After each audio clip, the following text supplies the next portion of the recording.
My channel. My channel. My content.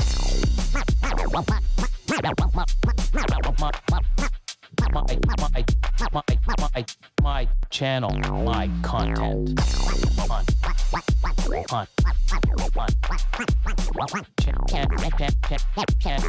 My channel. My content. Happy Monday. How is everybody? How you doing? Robert? Hey, Billy. Chris, good to meet you. Nice to meet you, man. Hopefully, you know, I hear you. You hear me. Hopefully everybody hears all of us. Hopefully everybody hears all of us. We'll do a sound check. Yeah, we'll know very soon. Because we've gone 5 minutes in and looked up and it's like, we can't hear you, blah, blah, blah, blah. It's like, really? Where did we start and where did we finish? So, but, yeah, Austin and Elion aren't in the house tonight. And, you know, they're doing their Easter thing. So it's just us. They both have too much hair. Yeah, it's the you know, the podcast with no hair. That's just Perfect. awesome. Let's see. Everybody still haven't had any thumbs up yet. Clear? Yeah, we got one. Thank you, Antoine. As long as Antoine says so, I believe him. So, how are things, my man? Good. Can't complain. Keep them busy. Good. So, yeah, we're gonna talk about a bunch of things and pull some questions out of the audience or the chat. Have you sort of introduce yourself and how we even met and you keep certain species of stuff, so we can get into some business and some personal shit and some cool stuff, man. So take the floor. Okay. Well, where did we meet? I think you probably don't even remember me. I was working for the Canadian Pet Expo. I guess about 8 years ago, did some development back-end stuff for them. So I was the guy coming around collecting money from you. So that's when we first met. But I've been in the business probably, I started when I was 16, working at, remember PJ's Pet Center? Oh, yeah, for sure. I started at PJ's at Sherway. And I guess after that, I went to, Robert's Pet Center? Which one? Robert's Pet Center in Port Credit. So before Grant Crossman bought it and made it Port Credit Pets, it was Robert's Pet Center. Yeah, I knew he took it over. He worked for him as well, and then he actually took it over. Oh, I didn't know it was Robert's. So I worked for Robert at Robert's Pet Center, and that was before Grant purchased it. So I worked just before Grant bought it. So I guess I was about 17, 18. So that's going back 30. Wow, crazy. I moved on to a couple pet stores, and then I got out of the business in my probably mid-20s. I actually did back for years too. My camera just go out on you? Yeah, you did. Something just happened. Yeah. What? Just the audio or no? Audio is good. Just the video. There you go. There you're back. You're back. So I did some wholesale back in the day too. Koki imports. We used to import a bunch of stuff from the States and Indonesia back then, Madagascar direct back then. I was live animals or mostly animals or dry goods?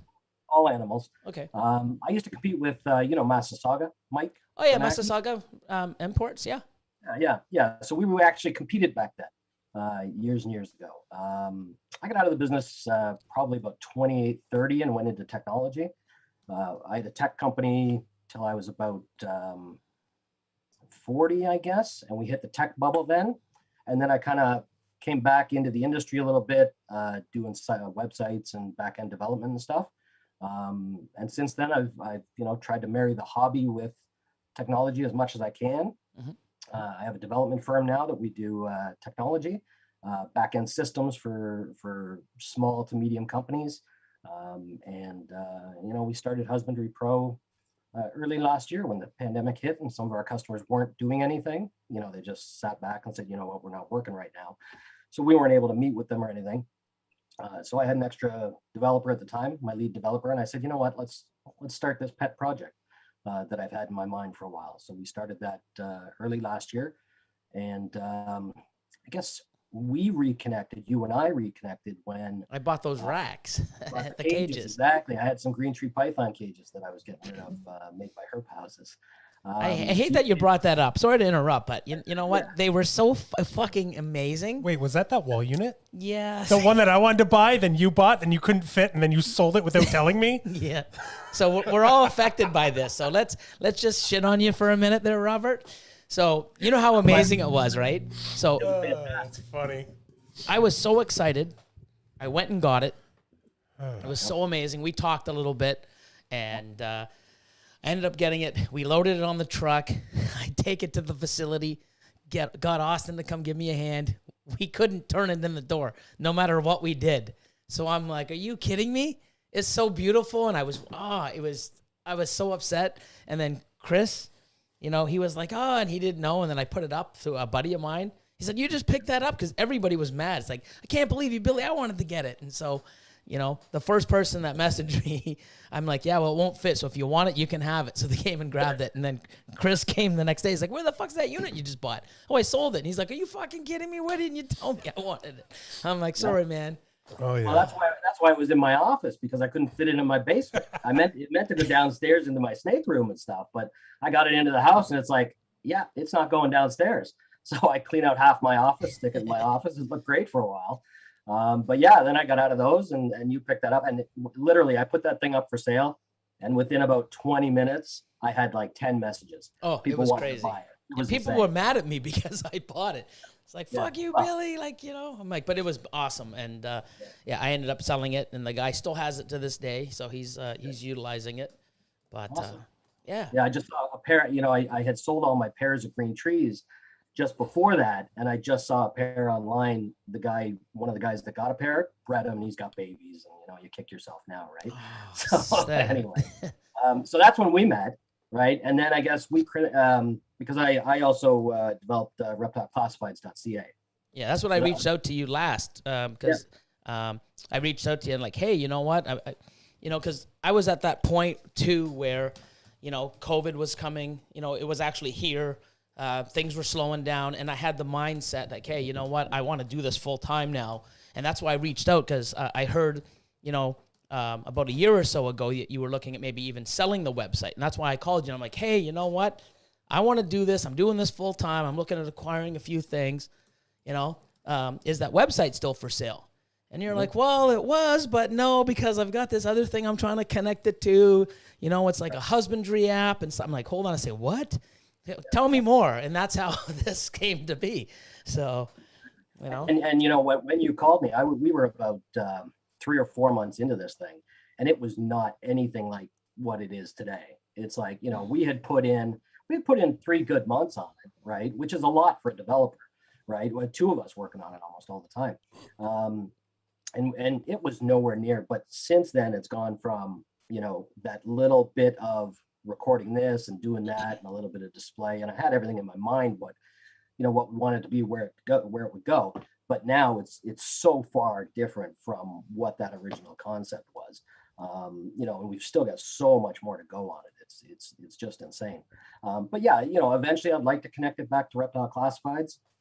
I talked to Morph Market. I wanted to connect it to them, and I think it's John that owns that, had said, we're kind of competing because I own Reptile Classifieds. So he didn't want to say, "You know what, let's plug them together."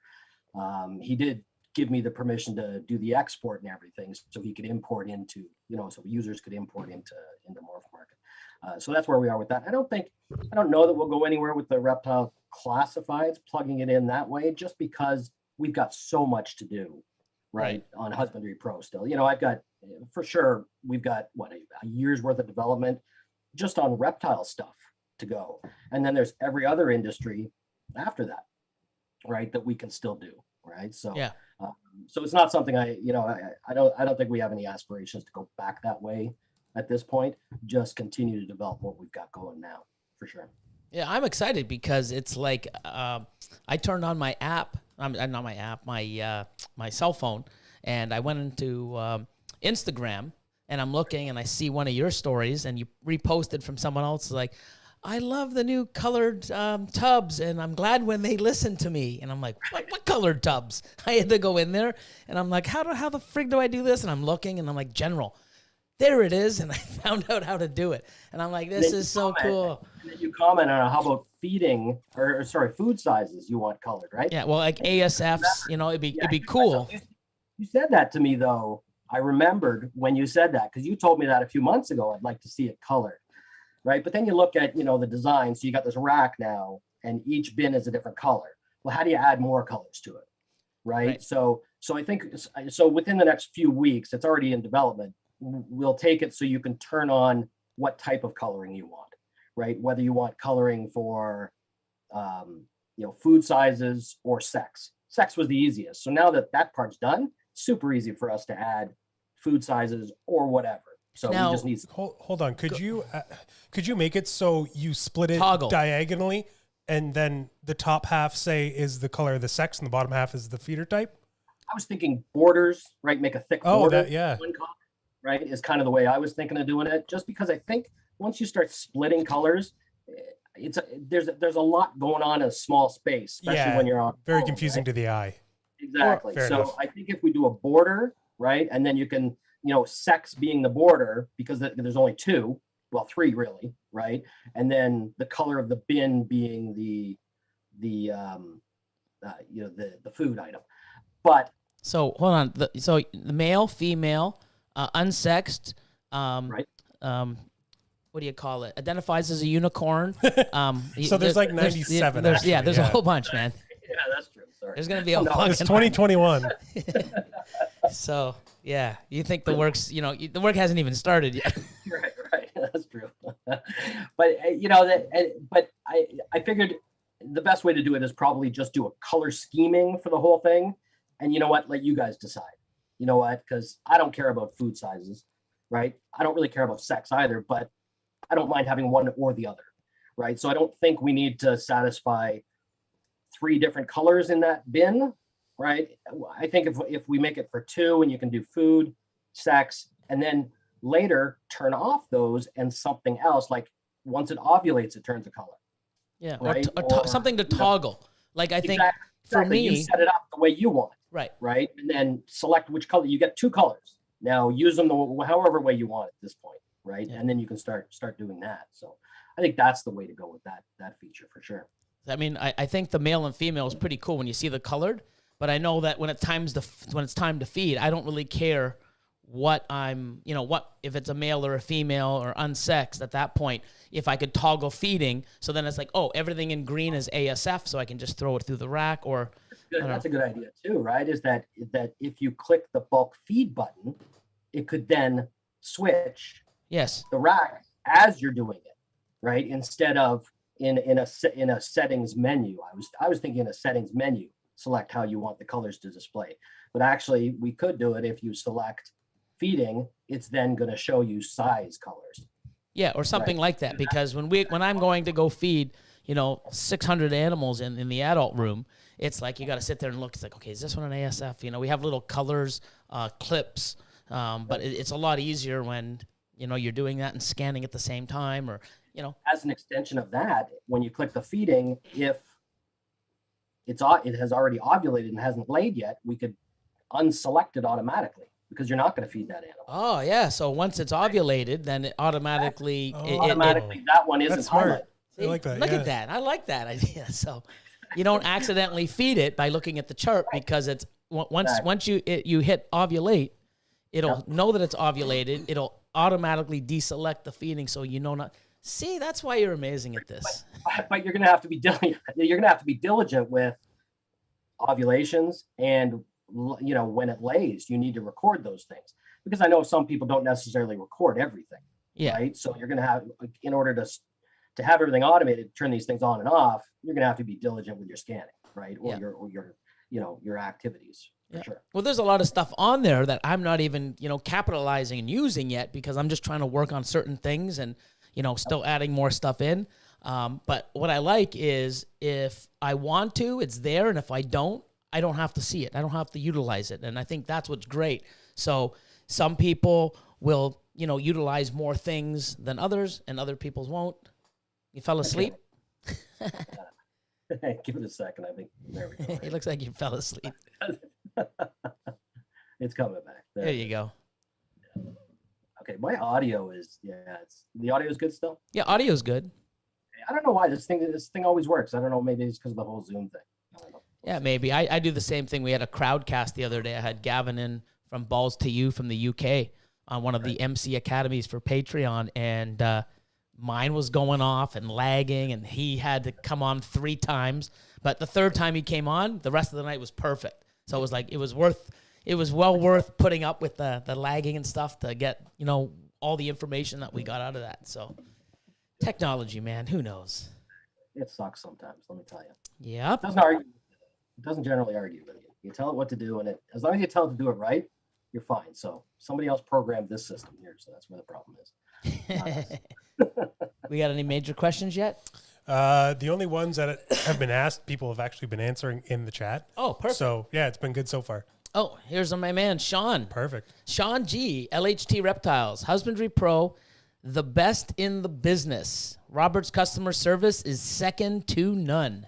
Thanks, man. Sean, I think Sean's the one that says he's going to break it. I think every time he's like, I think I actually broke it this time. So let's hope not. Yeah, no, Sean, he's been using it since day one, since I mentioned it. And we've been doing things back and forth. And I mean, he's utilizing it to its full capacity, which is great. So, well, and that's the thing, like the people apologize all the time for sending in tickets, right? For the little things and stuff like that. And I say, you know what, don't apologize, because we need to hear, there's so many moving parts. There's going to be a bug still in 6 months, right? We can look at it 1,000 times. Every user can look at it, and there's still going to be one that slips through. So I love getting the feedback, and I love, and that's why I handle every ticket that comes in. I take a look at first before, I hand it off to somebody. Or I solve it myself real quick, just because I need to know everything that's going on. So, you got to stay right on top of that stuff for sure, right? Not answering somebody for, there's some tickets we do leave. There's some that, somebody wants a certain size of label. So we've got it. It's open still. Your ticket's open, right? It's all done through the system. And when we get around to doing that part of things, we will then knock off every label size. Right. And in fact, we're scheduled to do some on Thursday. We'll try and knock off every label size that somebody wants and go through them. And then, hopefully people can test. So here's a question. Oh, yeah, I was just about to say. From Anna, that one? Oh, no, I got another one. Oh, we got a few of them, of course. So Anna asked, is it better to start using the system early, new breeder/keeper, or wait until you have 20, 30 plus snakes? Take it away. This is easy, the way you've set it all up, right? So take it away. You know what I see? I saw one 2 days ago, somebody with the index cards. Now I'm about to go plug in all my history, right? And start putting it in. It's free to use for 5 animals. So why not start using it now, right? And then you don't have to go back and put in your historical records, right, going forward. It's like, if you start today and a year from now, you can then go back and see when your female ovulated. When she, did she go off food last year and why, and that kind of, the historical data is just fantastic for you for breeding. And you can speak to this more than anybody, Billy, is for you to know when your females are eating and when they, it helps with business too, what to buy for food and everything else, and knowing, pairings and everything else. Right. So get on it early. It's free for up to 5 animals. Yeah. And another thing too, is even stuff which I haven't tracked, it's all in the head, or, hey, Austin, well, last year, did she go off food at this time last year too? Like, I don't know. Maybe it's either her. It's never recorded, especially at my level. And most people in the chat are turning this and growing and holding stuff back and understanding, the business end, or how to grow and how to turn this, into a hobby that's actually, paying for itself and growing and actually making even a bit of, money on top. So it's great to have that data, that now when you have a small collection, it's so easy. But when you start growing, believe me, things start falling off where it was so easy to do and it was natural. you've got to sort of put your priorities in other areas, and the little stuff is like, I don't really need to record that now. It takes too much time. And, you know, when you're running 2,000 animals, it's nuts. And big kudos to you too, Billy, is by taking a system like this and actually using it.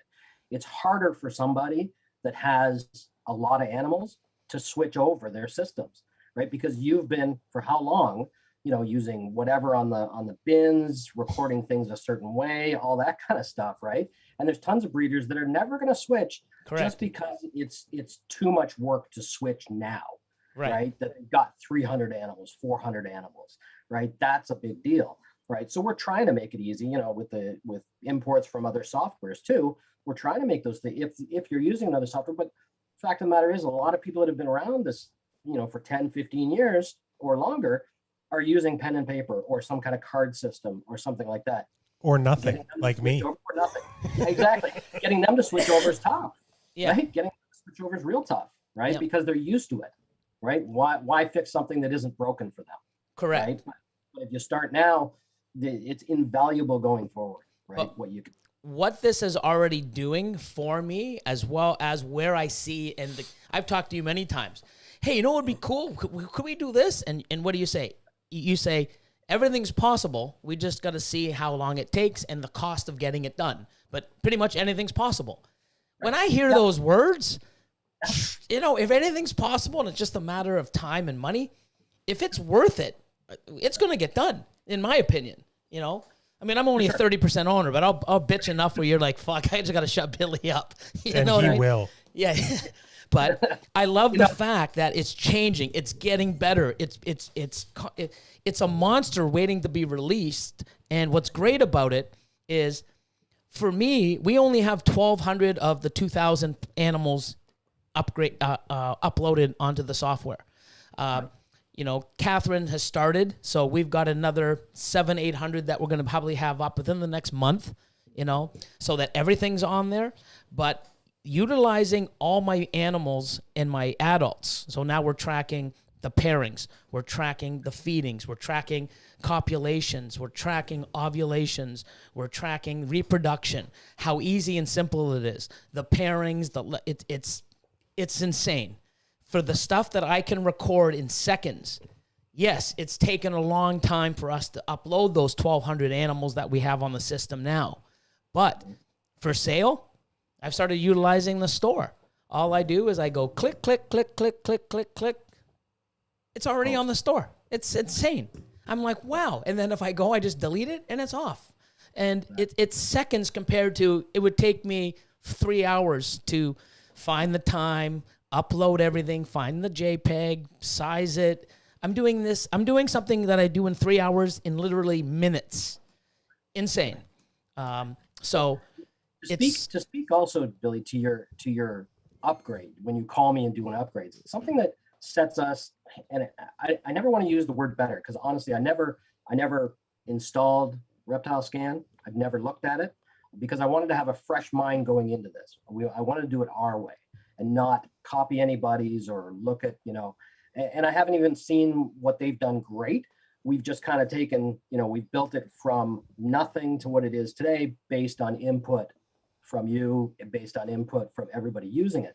So the difference between us and some of the other products that are out there that are apps, or they are software that you install on your computer, to do a change, you ask for a change. We say, is it worth it? Will it take time? Let's just do it. So we do it. It's live right away into the app, because our app isn't actually an app. It's really a web browser that takes over portions of the website and uses the internal power of the mobile device. So for instance, when you go to your scanner on using the web version, it uses a JavaScript camera. So it's a camera that is fed, you know, the engine is on the website. But if you're using the app, it says, hey, let's not use the one that they're providing from the website. Let's use the internal one in our phone, because we're faster, right? So that's how the app works. It just takes, like the printing mechanism we just changed. So it takes over the printing from the website. So when we do a change and when we roll something out, it's instant across every platform. We don't have to change the app. We don't have to change anything. I press a button, we push the code to the web, and then it's live. Instant for right? everybody's platform. Everybody using it. Yeah, nobody has to download anything. We may make an upgrade to the app, which we've done, right? I think we've done 3 or 4 upgrades to it just to handle some of the heavy lifting, some of the components that are in the website that would benefit from the mobile device. So we've done that, but it's not imperative. You can use an app that's still 3 versions ago or 4 versions ago, and it'll still work exactly the same way. And I think that's what is always going to set us apart from some of the other platforms that are out there. If some of these other guys need to make a change, it's 3 months in testing before they can make a change. And then if they have a bug, how long does that take to fix, right? Because we can look at a bug, right? And there's, somebody will send in a ticket. If there's a bug, I've got the code right here. My developers have the code. Depending on, if they're not available and I am, if I see the bug, I'll fix the bug and I'll upload the code, right? Or my devs will do it, right? And they'll upload the code. We can do this instantaneously. All we need to know is it a bug? And we'll fix it. So that's something that's also different about our platform that no other platform does, right? Is that we are a web app first. So we're website based first. You can use it on your mobile Chrome or your tablet or whatever, any browser that you have. You don't need the apps, right? And we can push updates and everything else instantaneously, right? If you watch the changelog, you'll see 3 or 4 every day. We're knocking off a bug as we're working on some of the big improvements, right, that we have coming down the pipe. Yeah, and I think that's crucial for growth and having something that's constantly moving and working in a proper direction. Not like, hey guys, the site's going to be down for 3 days. What the fuck? Like, I can't. What am I? Yeah, I mean, that's the worst. It's about integrity too, right? Because I've seen, if you take a look at, not just in our industry, not just in the reptile app industry, but they say, we've got an upgrade coming out next week. Does next week ever really, is it really next week? It's never next week, right? It's always like 2, 3, 4, 5 weeks, months down the road before the promise comes. When we say we're going to have an upgrade coming next week, it's usually next week or the week after. And that's it, right? Because that's the kind of timelines we're looking at, right? We're not looking at these huge timelines, right? Yeah. We meet the deadlines or try to at least. Right? More. Here's another question from Kryptonian Reptiles. Need to put 2 snakes in one bin. I have bin dividers. Ooh. So if that's the case, and I've seen those, I mean, it happens, especially over in Europe. Mm-hmm. They have the bigger ones and they have the little hides. I mean, it's pretty ingenious. I mean, when I first saw that many years ago, I'm like, man, why didn't I think of that? Like, what I would do if that's the case, if you're turning, say you have, I'm going to say 1 column with 10 bins. What I would do if you're dividing all those into 2, I would just make 2 columns of 10. So now you have 20. Unless she's saying, one tub is 1 and then 1 tub is 2. I think that's probably the concern. And I believe you guys are working on that because many people, I know Shane from, he was one of them that mentioned it to me, and I know a few other people did. Shane from Small Town Exotics. Who's that guy? That guy, yeah. Another bald guy, shout out to the bald boys. Yeah. So he was messaging saying that, we have the FB5s, which are 3. And if you take those 3 out, you can put 2 FB8s.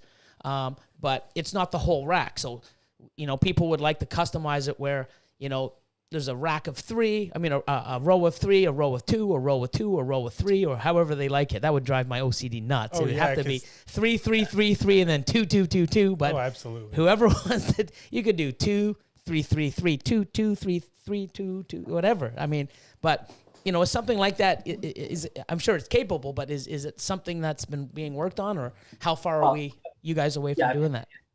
So at the top of our changelog, there's a in development. And there's been this one that's sitting there longer than I wanted, and it's called Complex Rack System, right? Which will allow you, like I personally have, one of my racks is a 70-30, the bottom 4 rows, and a 50-40, the top 6, right? Mm-hmm. So what I did was I made 2 racks. Yeah, right? So did I. So that's how I have it. So complex rack systems are allowing you to select the number of rows that you have, and then selecting each row how many columns you have per row. So your top row could be 4, your next row could be 3, your next row could be 5, your next row could be whatever. So that's what we're calling complex rack systems.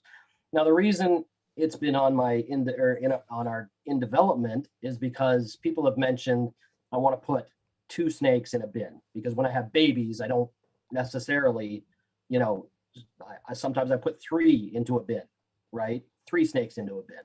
So we actually are adding the feature to put multiple animals in a bin also.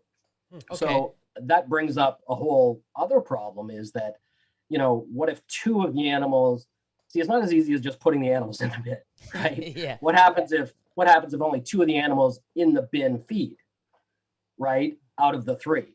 So how then do you do a bulk feeding? You have to select the bin, turn off the one that didn't feed, and then kind of close the bin again before you submit the whole rack for a feeding. So these things, we're doing them. It's just they become way more complex when you start adding multiple rows with multiple animals, because how, you know, what's happening with those animals. It's not just about putting them somewhere, right? It's about how do they interact with the system now, right? So, and that's happening. So you'll be able to put multiple animals per bin. And then we've got, you know, problems like, well, how does that look now in the bin? Because right now, if you look at your bin, it's got either the name, if you've chosen the name, or it's got the ID, right? Well, what happens if there's 5 in there, or 2 animals in there, right? You can no longer put the name or the ID on that bin, right? So you just kind of have to call it bin, but then make some kind of selection, right, that pops up what's in the bin. So we're working on that. It just became way more complex. As it always does. We wanted it to be, as the suggestions come in, you know, yeah, we wanted to roll out the multiple things first and then add the multiple animals per, but it's all the kind of the same operation. So we stuck them all together, and it's being worked on. Another one of those big problems being worked on, yes. And we have another comment. Sorry. Go for it. Lord Elion says, thinking about shaving my head so we can fit in more. Do it. Do it. Is there something called a head blade that I used for years? It's like this. It's got these 4 wheels on I it. used to have that too. It's neat, eh? You put your fingers I in had and the you just Ferrari like, version. Yeah. There was a Ferrari metal version. It's fantastic. I had the orange one. It was like orange with black, and I had one of those. you put your hand in and you just sort of like shoop, shoop, shoop, shoop. I just use a razor, They were guys. great. What the Yeah, hell? no, it was cool. It was actually like a Hot Wheels for older men. Would there be any kind of way when you're looking at the rack view system? I know Billy does this a lot, and I find myself doing it a lot too, just as I organize and change. Would there be any way to actually drag and drop and move animals that way instead of going into each? You do. Oh, can you? Yeah. Oh, I didn't even know you could do that. Oh, my mouse is being all funny.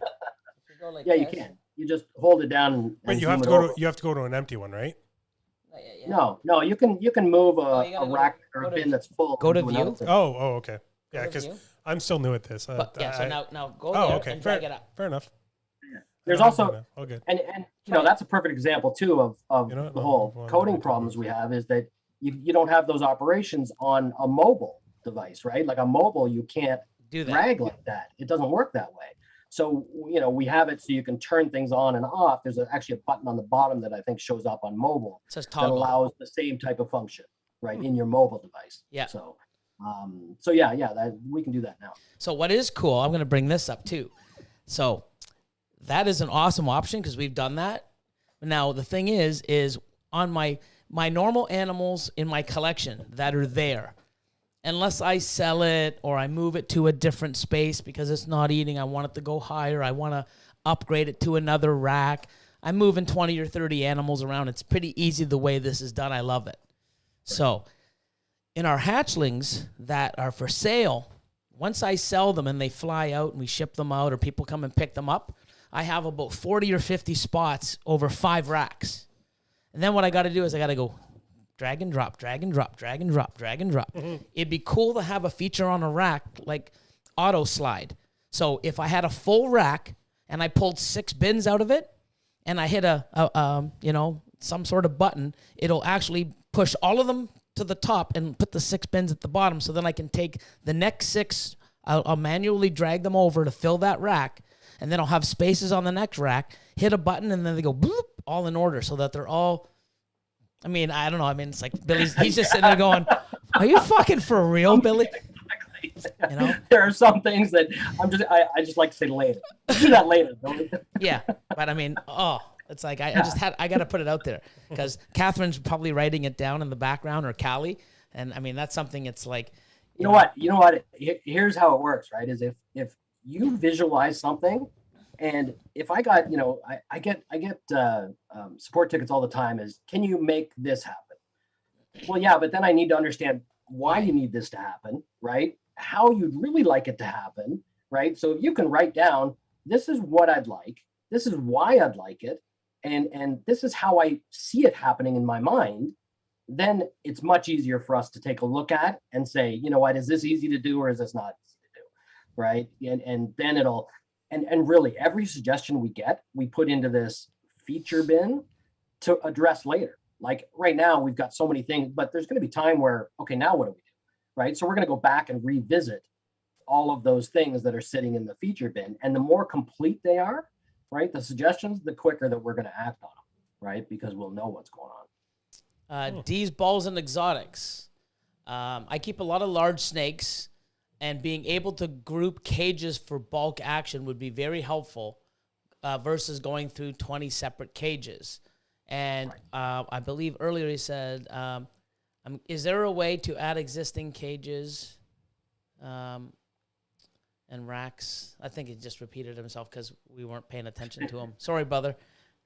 So right now there's something called quick actions. I don't know if we took it out a week or so ago. Last week, I think, yeah, something like that. So you can select animals wherever they are, just by themselves, and do a bulk action. I keep Burmese too, so I know what it's like to have cages all over the place, Woma pythons, things like that. I keep a few different species like that. So I do those feedings all at the same time. So you can select them that way, just in the quick action. But yes, we're having a group feature that's coming out that will allow you to make custom groups any way you want.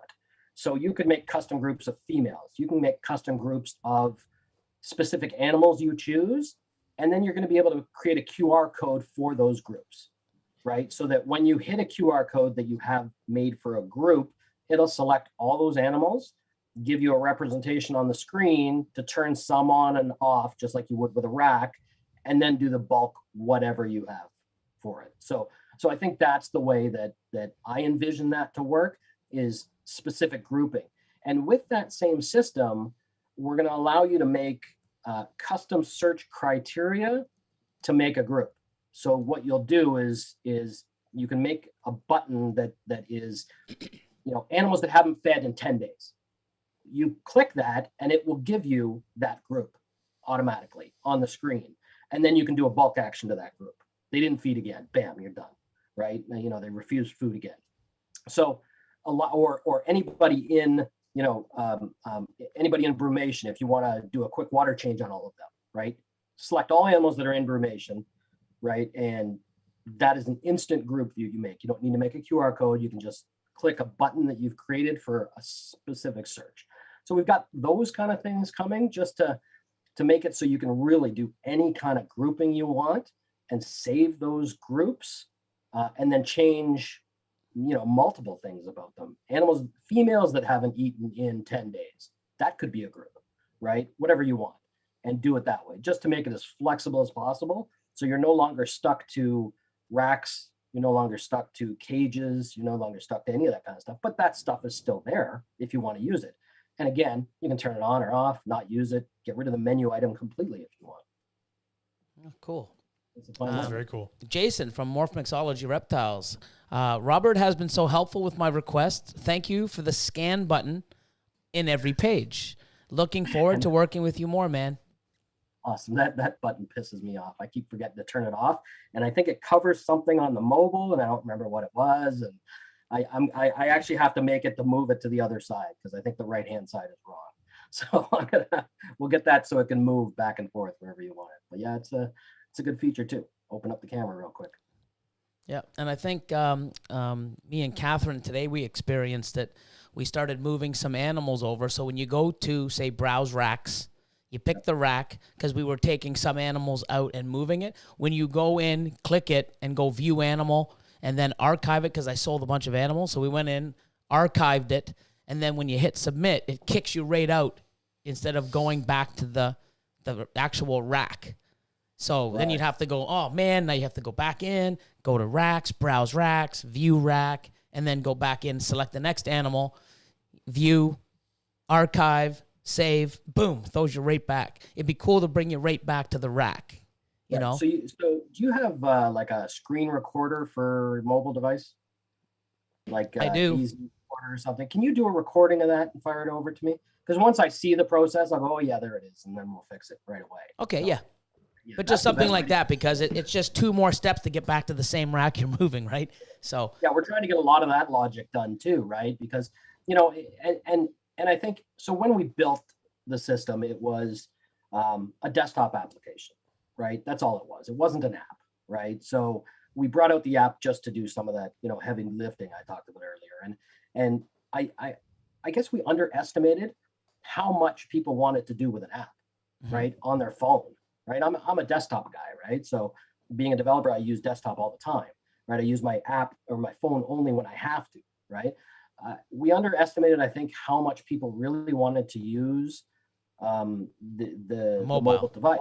Yeah. So we haven't tested what the logic as much as we probably should have within the app, right? Just because to me, it's a companion. That's all. It's built for scanning. That's about it, right? But then people were asking, hey, I need to print my labels. Because I guess some people are actually using it and just the app, never a desktop. yeah, I love doing the majority and actually seeing everything on the laptop and then scanning and doing all the activities that we're posting and scanning and doing stuff like that with the mobile phone. I love it. But I'm same thing. I love seeing the big, you know, racks and everything and scrolling, and it just, to me, it just works for me. But then other people, obviously, you know, they feel more comfortable using the mobile or their phone. So Screen's coming back. There we go. that's good. Yeah. No, it's. I think we did underestimate that, how many people, and I think a lot of people. You know, we've got over 2,000 downloads on Google Play and 1,000 on or the App Store. I think people are finding us that way too, right? You know, we take a look at our search metrics too, and we see, one of the biggest searches is, app for recording reptile, or reptile app, right? Reptile tracking app. App's not in my vocabulary. We're app developers, yeah, but not for this, right? This wasn't the intent. So we're finding that out a little bit more as we go along. You know what? It's funny. I'm looking up at the screen here on where people are right now on the site. I think there's 29 users online, and I've got 3 people looking at tickets. I think everybody's firing me off a message now to say, "Hey, can you do this?" Oh, great. Yeah, there's a lot of people, and I mean, I actually think that's cool. I mean, speaking of buttons, there's a few people mentioning it here. We need another button. I don't even know what page it should be on. Maybe feeding the Chad EAD button. Right at the top. We'll put that in the top tray, that little square thing that pops down the big menu. EAD. Hit that. EAD. Douche. And every time you hit it, he gets a notification. That's amazing. Chad, we love you, brother. Oh, man. There really should be a push notification for that, though, just to mess with them. Just to mess with them. Yeah. Oh, God. That'd be great. Somebody asked me the other day about push notifications too, right? They put in they did Yes. a Facebook. Yeah, I don't even know if that's something that people want to be notified of via push on their app. I guess that one person did. Is it something that you want your phone binging off when you got to feed something, or is that kind of a daily thing? I think, like, to me, I mean, we've talked about this, and I know you guys are working on an enhanced calendar. What did you? Yeah, we're actually redoing the calendar, right? Because the calendar was never it was all, I don't want to say it's an afterthought. It was kind of a nice to have thing, right? On the dashboard is all it had originally been. But people want to set feeding days, Wednesday, Friday, whatever, we don't have that currently. We have X number of days, right? Yeah. Every 5 days, every 7 days, things like that. So we're adding that, and then we're redoing the calendar to be more robust and do everything that Google Calendar can do, right? Notifications, all that kind of stuff. So that will be coming. But again, the notifications, when you have 10 animals that feed on a Tuesday, is it 10 notifications or is it one notification? Remember to feed. Like, I don't know if the push notification is worth it, because the other thing too is what a lot of people don't understand is, and I get this message a fair amount, is spider web notifications are only included with breeder and commercial operation. Yes. They're not included with the lower plans. And sensor push will only be included with breeder and commercial operations. And I think what we need to tell everybody is that when we send an SMS notification or like two-factor authentication, that's available for breeder and commercial operations. And the reason they're at those levels is because we pay a third party for every message that goes out, right? So we have to pay Twilio, right, 2 cents for every SMS message that goes out.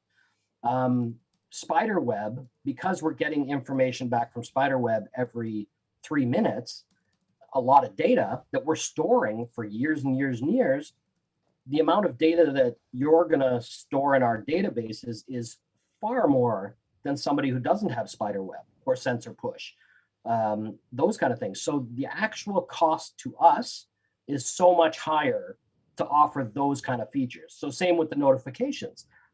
App notifications, is it a free thing? Well, probably not. It probably has to be included with breeder or commercial operation accounts only, because they're a little more expensive monthly because of the inherent costs to do those push notifications. We pay for that out of our pockets, right, every time. So that's, aside from all the development and everything else, the more you use that, the more we pay, right? So that's really not going to be available for accounts that have 50 animals. It'll be for the larger accounts. And then, do you really need to be notified that today's feeding day if you have 175 animals? Or don't you already know that? Well, I think to get off I think the reason why people are asking for push notifications, because it tells you. And what I think would be better for me, when I go into my shop or the facility, I have my coffee, do my things, but when it's time to go in the back or we're doing anything, Kat grabs her laptop, I grab mine, Austin's, doing what he's doing with his phone and the Elion. It'd be cool to open it up and look at your desktop. What do I have to do today? Oh, so instead of having my phone going bling, when I go in the back, Husbandry.Pro is number one. It's right there. So I would like to say, hey, today you have, and this is what I've always said to you, when you hit ovulation, you're going to have a button saying, hey, when you go to look at your feeding screen, it's going to be muted, or, it's not going to light up. I also want to know, when there's an ovulation, I want a notification on my dashboard saying, hey, 28 days later, check for eggs. So I'm going to open up my calendar. Prelay shed. Sorry, after prelay shed, sorry. So, but a number, right? 7 weeks, 8 weeks, what have you. Same thing when you actually, hit reproduction, put it in, it goes into the incubation. I want a notification 48 days or 49 days later saying, hey, check for your eggs, because I'm going to go look to see if I can cut them. So if I open up my Husbandry.Pro, I look at my dashboard or on my calendar, today you need to go check for these 6 animals for possible eggs for laying. These 3 clutches are due this week or at 48 days or 49. Today you need to feed these 17 animals. These 300 need feeding, or these 60 need, Da Vinci Boa supplement treatments. Another thing would be cool. That'll all be enhanced in the calendar, but you don't actually need your phone to go bing. No, that's what I'm saying. So because that isn't happening now on your dashboard, I think people's first thing is, hey, notification, because that's how everything else works. So instead of having a notification, bing, bing, bing, when you're going in there, your app is open in your room anyways. You just look and it's going to tell you, hey, oh shit, tomorrow I got to do this. But what's really cool is I want to start pairing every 3 weeks. One animal every 3rd week or every 4th week. So if I go in today and I pair it, I want a notification. So when I open up, it's like, hey, what animals we got to pair today? It's going to tell me the ones, because now I have 180 females. I've got to go in and highlight today's. No, that was done last week. Next one. It's harder for a bigger breeder, where I have to go through 180 females to see which 180 I paired last week or 3 weeks ago. So something like that. You open up your thing in your dashboard on your calendar. You need to pair these 64 animals. You need to do this. You need to do that. And that, I think, would be better than push notifications and cheaper and bling, bling, bling, bling, bling, bling. What's going on? So you basically just want an in-app reminder system instead of a push notification. Yes. Yeah, 100%. Okay. Cool. Because I'm in there anyways, right? Yeah, it's going to be, that's all coming in part of the calendar. And we're looking at doing things like allowing you to do it reverse. Like right now, everything is animal based, right? So if you want to set a feeding day or a feeding interval for your animal, you have to set it in the animal. So what we're looking at doing is kind of doing it the other way too, is that you can go to the calendar and make a feeding day for that recurs every once a week, right, on a Thursday for these animals instead of the other way around. So we're going to do, a calendar event instead of doing an event for the animal. So we're working on making it so it works back and forth. That'd be cool. Better. Yeah. Yeah, exactly. So that you can set your calendar reminders for an animal, and then it becomes part of the animal's reminders, right? So yes, that's all going to happen, but it's a huge undertaking, right? Because right now we do have notifications for feedings, right? Those go onto your calendar and things like that, right? So you can look at your calendar and say, see next Thursday that you have whatever feedings. We pull that information, not for the next 3 months, because that's just a waste of data. You don't need to know, in June, which day it needs to feed, right? You need to know next week when it needs to feed. So that's what we present now is 1 week's worth of information. But we're going to do it the other way around, where it's kind of calendar based, and then you could set it. So you could look at 2022 cool. January and see what day you're feeding, right? If you really want to, right? So for me, it's always why do it that way, but it makes sense because more of a calendar system instead of more of just a reminder system. So that's coming, but that is, that's one of those things where massive change, right? That we want to keep the old system the way it is. And we always have to be, cognizant of a lot of people like the minimality that's there now. We need to leave that functional as is and just add these other features, right? Instead of the other way around, right? Instead of pushing everybody to make change, right? We're thrilled so many people are using it as it is. We want to keep all those people happy and then make all the new changes. And then people can go, oh, wow, that's fantastic. Let's do that. So, yeah. So it's coming. It's just how do you, there's always a fine line. How do we implement these things, right? There's not only can we do it? Yeah, we can do it. Does it make sense to do it? Now, how do we do it? And how do we not piss people off, right? Yeah. And make other people super happy, right? So there's always those things too, right? Yeah. But I mean, I know that the push notification, it would make more sense when, you go into your room or, it's like you wake up and you're at work. It's like, what do I got to do tonight when I come home? You go into your app anyways, because the push notification is going to tell you to go there, So you open up, you look at your dashboard and, there's your calendar right on your dashboard. It's going to tell you what you need. So I wonder if one push notification that says you have events on your calendar today. But technically, you almost should have it like. But when you clean, you don't clean and feed the same day. So basically, well, some people do. Clean and that's silly, but some people do. Yeah, your flexibility has to be. Some people are going to use it a different way. Right? But what about for actual alerts? Say for the accounts that are linked to their spiderweb systems. If you have an overheating or an underheating. I get that. So it basically, I have SMS or email. But is that through spiderweb? It's through our app. Oh, okay. So then that's already set up. Yes. Yeah. So with sensor push and with spiderweb, we actually pull data. That's all we do. They've given us you know, Yeah, you have third-party access, right? yeah, exactly. So Yeah. we have access via their API. So and there goes you can still hear me with my Yeah, we can still Yes. hear you. It changes audio for some reason. It's very odd. Yeah, it's like your audio goes down and your voice gets, It's probably going through the webcam or something. Oh, maybe. Instead of my actual mic here. So anyway, so we pull the data down and then we analyze the data. That's all we're doing, right? So with sensor push, they said, I think sensor push. I'm just working on the sensor push right now. It's like every minute, right? It sends information up to sensor push. So we end up pulling down so much data, right? When when somebody's got 10 sensor pushes, we're getting 10 huge lines of code to store and analyze, right? Exactly, right? And your spider webs, Billy, right? only 28. Billy's using 10 gig of space on the servers. So basically that's what it is, right? So we analyze that every time we get that information. And once you sign those things up, we're pulling that information all the time, as long as we have permission to do it, which is you're giving the permission to do it when you sign up, right? So, when you put in the MAC address and stuff of your spider web, or with sensor push, there's actually a whole authentication thing. Then the data is coming down. You can turn that off at any time.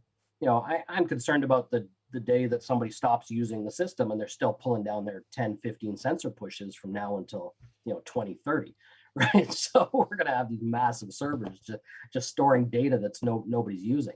But when that data comes down, we then look at it.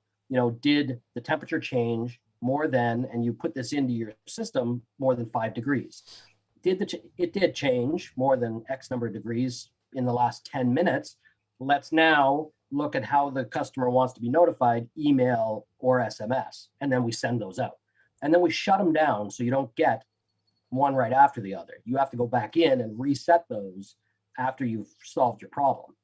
Otherwise, we'd be sending you messages every minute, right? So we send you one, we're done, we've done our job, and away you go. So yeah, maybe a notification in that case would be helpful too. We could do a push notification there. And again, it's not a big deal because that is more for the bigger accounts, right? Right. The breeder and the commercial accounts, for sure. Right. If I'm missing, I would love to hear from people if I'm missing what a push notification would actually do for somebody. For multiple, I don't see the benefit of it yet. Yeah, I mean, to me, I wouldn't want to have a notification, then I have to look. It's like, then when I look, telling me I have to do something, I got to go to my Husbandry.Pro anyways and log in to do my action or my post activity or what have you. So to me, what are we doing today? I want to sort of see my week in advance. We got to clean on Thursday. We got to do this. This is coming. Whatever I, put in there, for those notifications. Oh, shit, we got 5 clutches due this week. Sick. Like, it makes me excited because I can see it, Yep. Exactly. So things like that would be beneficial for me because I have such a large collection. Yeah. Those are just regular notifications. Those are, they're going to be plentiful, right? Once the calendar system is done. So you'll be able to get any of those. It's just a whole push one. That's the only one I'm having an issue with, right? That I can't figure out the benefit for, right? Yet. I'm sure somebody will come up with it. Let me know. So I'm just reading some of the comments. Everybody really loves the chat EAD button, but when you hit it, it's got to go nom nom nom nom. Like, Jesus, I think that was Max from Interstellar that requested that. You guys are savages. You guys are savages. So you know what we'll do? We'll take a little break from all this technology. Yes, it must be boring for some people. Yeah, so we're gonna do this. It's time for shoutouts of the week. Achievements. Lots of them. 1,000 followers on Instagram. We have Jinx Tower Morphs. And all of our info, Robert's, mine and Chris, if you don't already know who we are, maybe they're like, oh my God, I did know who they are. Now I'm going to delete them. You want to know where to get rid of us? Yeah. And everybody that I'm going to mention right now, all their links are going to be in the description below. And some other people, we've got US Arc. We've got awesome Da Vinci Boa, and of course Husbandry.Pro, and all Robert's info as well. So back to the achievements. 1,500 on Instagram. We've got Music City Balls, Super Scale Exotics. Oh, congratulations, guys. And Rocks and Reptiles. And that's Christy. Yes, it is. And we're going to give her a shout out because it's her B-Day on Wednesday. Big 30, I think. Yeah, it is. Big 3-0. Yeah, nice. Yay. I kept bugging her. She cause that's like always like, look at those animals. I'm like, why don't you come back to the facility and look? You know? It's like, man. So Has she only been the one time? Yeah, she only the one time. Oh, wow. At the old facility, not the new one. Yeah, no, I know. So, you know, she'll come to the old one, but she won't come to the new one. Like, come on, Christy. Ah. No, she'll just come to go, so what do I get for my birthday? I'm like, you know, check market. Here's the credit card info. But yeah, happy B-Day, the big 30. So, and congratulations, all of you on the 1,500 on Instagram. 2K now. Banana Bread Royals. Sick. Banana bread. And it's not the bread like you eat. It's I think they get it. The process. Okay, I'm just letting people know. You know, just letting you know. You know. The Reptile Keep, 2,500. My man, Chino, DMJ Reptiles. Nice. 3K on Instagram. Oh, another Canadian. Antoine. Oh, nice. Yeah. Oh. DPR Cold Blood. Big old 5K. 5K on Instagram. And then you get this guy here beside me. Ugh. That's you. Yeah. 500. You're over 500. 600 I know, now. but you've hit Yeah. 500. But now I can actually make a 6. So see, I just made a 6. That was a pretty crazy week. 600 on YouTube. So congratulations, man. Thanks. That's awesome. And now, last but not least, Artist of the Week. V. STEINER, wildlife-inspired watercolor illustrations, prints, custom paintings, website and Instagram links in the description. So pretty cool. I have to catch up on those. I you know, some of the ones that I've are the Artist of the Week, and I've looked. I'm like, wow, sick, and I'm got to catch up, but it's crazy 'cause when I see that I just want to buy but you stuff. haven't actually seen them yet. Well, some of them I have, Yeah. but you know, I'm busy, man. You know how busy I am. Did you see the tumbler that Don got made for me for the snake I bought off him? I didn't see that. No, but Have you seen the tumblers that he got made? Yeah, I got my own. But he got specific snakes that people bought off him. He got them made after those specific snakes and then gave them out with the animals when they were bought. Oh shit, no! Isn't that cool? I'll send you a picture after. Look at Don, another Yeah, Canadian. I You got a- know, I got look a- at him taking shit to the next level. Bumblebee Yeah. Blade Clown, 66% had hypo, 50% had pied So you female got off him. you bought that, I remember, and then you got a tumbler with got, that. Yeah. I Oh, got he a brought me tumbler. an enhancer one. Looks fucking That's sick. so cool. I love it. That's so cool. That's Don from Pear Tree Pythons. If you know, we're Yes, just sir. rambling. Sorry about that. Yeah. Kind of went off the rails. So yeah, so congratulations, everybody. Keep doing your thing. You know, I believe there was someone else. I think I screenshotted it. They were late. Let me just double check. Let me double check. Oh, it was her. Oh, nice. Yeah, I thought there was another one too. Nope. So that's it. Perfect. We're back. How is Husbandry.Pro doing for the Instagram following? I think we're just over 1,000 now. Shit. We should have. Great. Yeah, I should have looked into that. Damn it. Well, you can do it right now. Congratulations. You should Husbandry.Pro, 1,000 followers on Instagram. Yeah. I started with Facebook though, right? So it Yep. was all about the Facebook until you're telling me don't do Facebook. Yeah, I told him. I'm like, man, yeah. Facebook is okay. Like you do get some traffic there, and some of the really old school people, you know, don't want to do the Instagram. And I think, I don't know. I mean, it's a platform. It's there. It's Still don't easy get to it, because use. I can't put out information. I can't put out information on Instagram. Correct. It's more of, you know, Right. look at this, come here, click here, bring you somewhere else. So it's different. I mean, it depends on. Like, I can't make a link. What's that? I can't make a link, right? So I can't make you click there. If I put a link on there, it doesn't link anywhere. But you can put a link on your profile and say link in profile, Right, like explain what you're doing. So, Yeah. right, but I can't do a specific link to somewhere Right. for more information. Correct. Right. So that's my problem, is that I want to tell people everything that's going on about a new feature. Right. Yeah. I'm a little wordy sometimes. So, right, I'll do a video and I'll write a thing. So for me, Facebook and YouTube, right, put it on YouTube, throw it on Facebook, put an explanation on Facebook, and away I go. Instagram for me is just, Yeah, you need 10,000 and up so that you can swipe up and you can put the link in. Exactly. Which means get the fuck to work, man. Come on, you got 9,000 more to go. Get on it. It's a slow climb, let me tell you. Yeah, where are you at now? 8,000? 8,700. 87. So yeah, he's climbing away, you know. Almost. But yeah, it's they make you fucking work for it, man. They're not saying, hey, anybody can get all these features. It's like, you know, Husbandry.Pro, man. You want the cool features, you gotta pay for it. You gotta work hard and grow your collection, make it worth your while. But yeah, I mean, Instagram makes you work. So for sure. You know. I don't get it. I don't have time for it. Yeah, but it is a platform that people see and look, and it's great to share in the stories, and it gets a lot more action. So yeah, it's way more interactive. I get so many more likes and everything else on Instagram than I do on Facebook, for sure. But I still think, you know, there's 1,500 and some odd followers on Facebook, right? So they're all going to see it too. So correct. I'm sure they're some of the same people anyway, right? So yeah. Right. Yeah, there's a few more people coming in. Did I see it? Yeah, Bergman Reptile Room. Oh, nice. Hey, man, welcome. Of course, Callie, Capo Pythons is in the house. Awesome. So, pretty cool.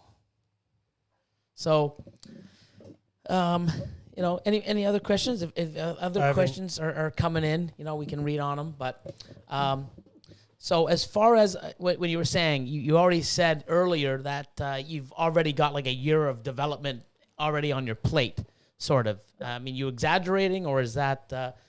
You know? No. It's like, no, because really we're going to revisit things all the time, right? So, you know, every big chunk of change, anytime we need to do like a big thing, like the quick, the grouping system, right? The grouping system's been on our books now for about 6 weeks, right? So what we'll do is we'll end up working on the core of it, right? So, my lead dev will do his thing with it. You know, I'll tell them what I need, because, you know, they're not reptile people, right? But they understand, you know, back-end systems, right? So I'll tell them what we need to do, and they'll give me the first iteration of it, and then I'll run through it. So we end up, and then, you know, we'll be fixing bugs or making small changes along the way at the same time. So yeah, something will stay on the books for a little while. But really, no, don't forget, the system right now is built for what, a dozen different animals, right? Like a dozen different animals are built into it right now. Husbandry.Pro was designed to be for every type of animal, right? And eventually there's going to be, you know, the plan is a zoo platform, a retail platform, all these different platforms, and for every, you know, farming maybe, right? All these different, because it's really taking care of animals. That's all it is, right? So it's record keeping for animals, right? So any industry that can use it, the plan is, as time permits, to go into those areas. And it's only good for everybody, right? It's like, you know, I don't want anybody to think, oh, well, they're going to be doing cows. What good is it for us? Well, no, because we're going to learn something, right, from doing cows that is going to be great for, right, the ball pythons and whatever else we're doing. So, yeah. We've got, you know, on the books, we've really got probably about, I think the calendar is probably going to take a solid month of development once we tie it into everything. There's a lot more stuff we want to do with the breeding plan. The breeding plan's been way more popular than I kind of thought it would be. I fucking love it. I love it. Yeah. You know, like, you know, and you know what, that was the first shot at it too. And it worked out really. And that's the thing, we'll take a shot at something and give it a try. And to me, it may make perfect sense. Right. So, but you know, I have experience, but I don't have the experience that you have, right, with a certain species, because I keep so many different things, right, is that I try to look at it from every different how are my iguanas going to use this? How are my, milk snakes, my geckos, how are all these, and my ball pythons, how are they all going to use this? And I try to make it work for all of them.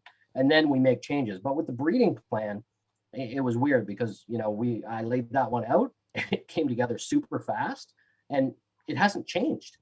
And it's, we've just added little bits to it. We just added notes to it, right? So you can now add notes to the female or to the pairing actually. Yeah. Right. So for every female, if it's with the male, it gets its own set of notes, right? So now you can add notes to it. So yeah, that worked out pretty well as it was, and we make mistakes too, because we made it, when we thought of it, we figured everybody was going to have one breeding plan for 2021 for their ball pythons.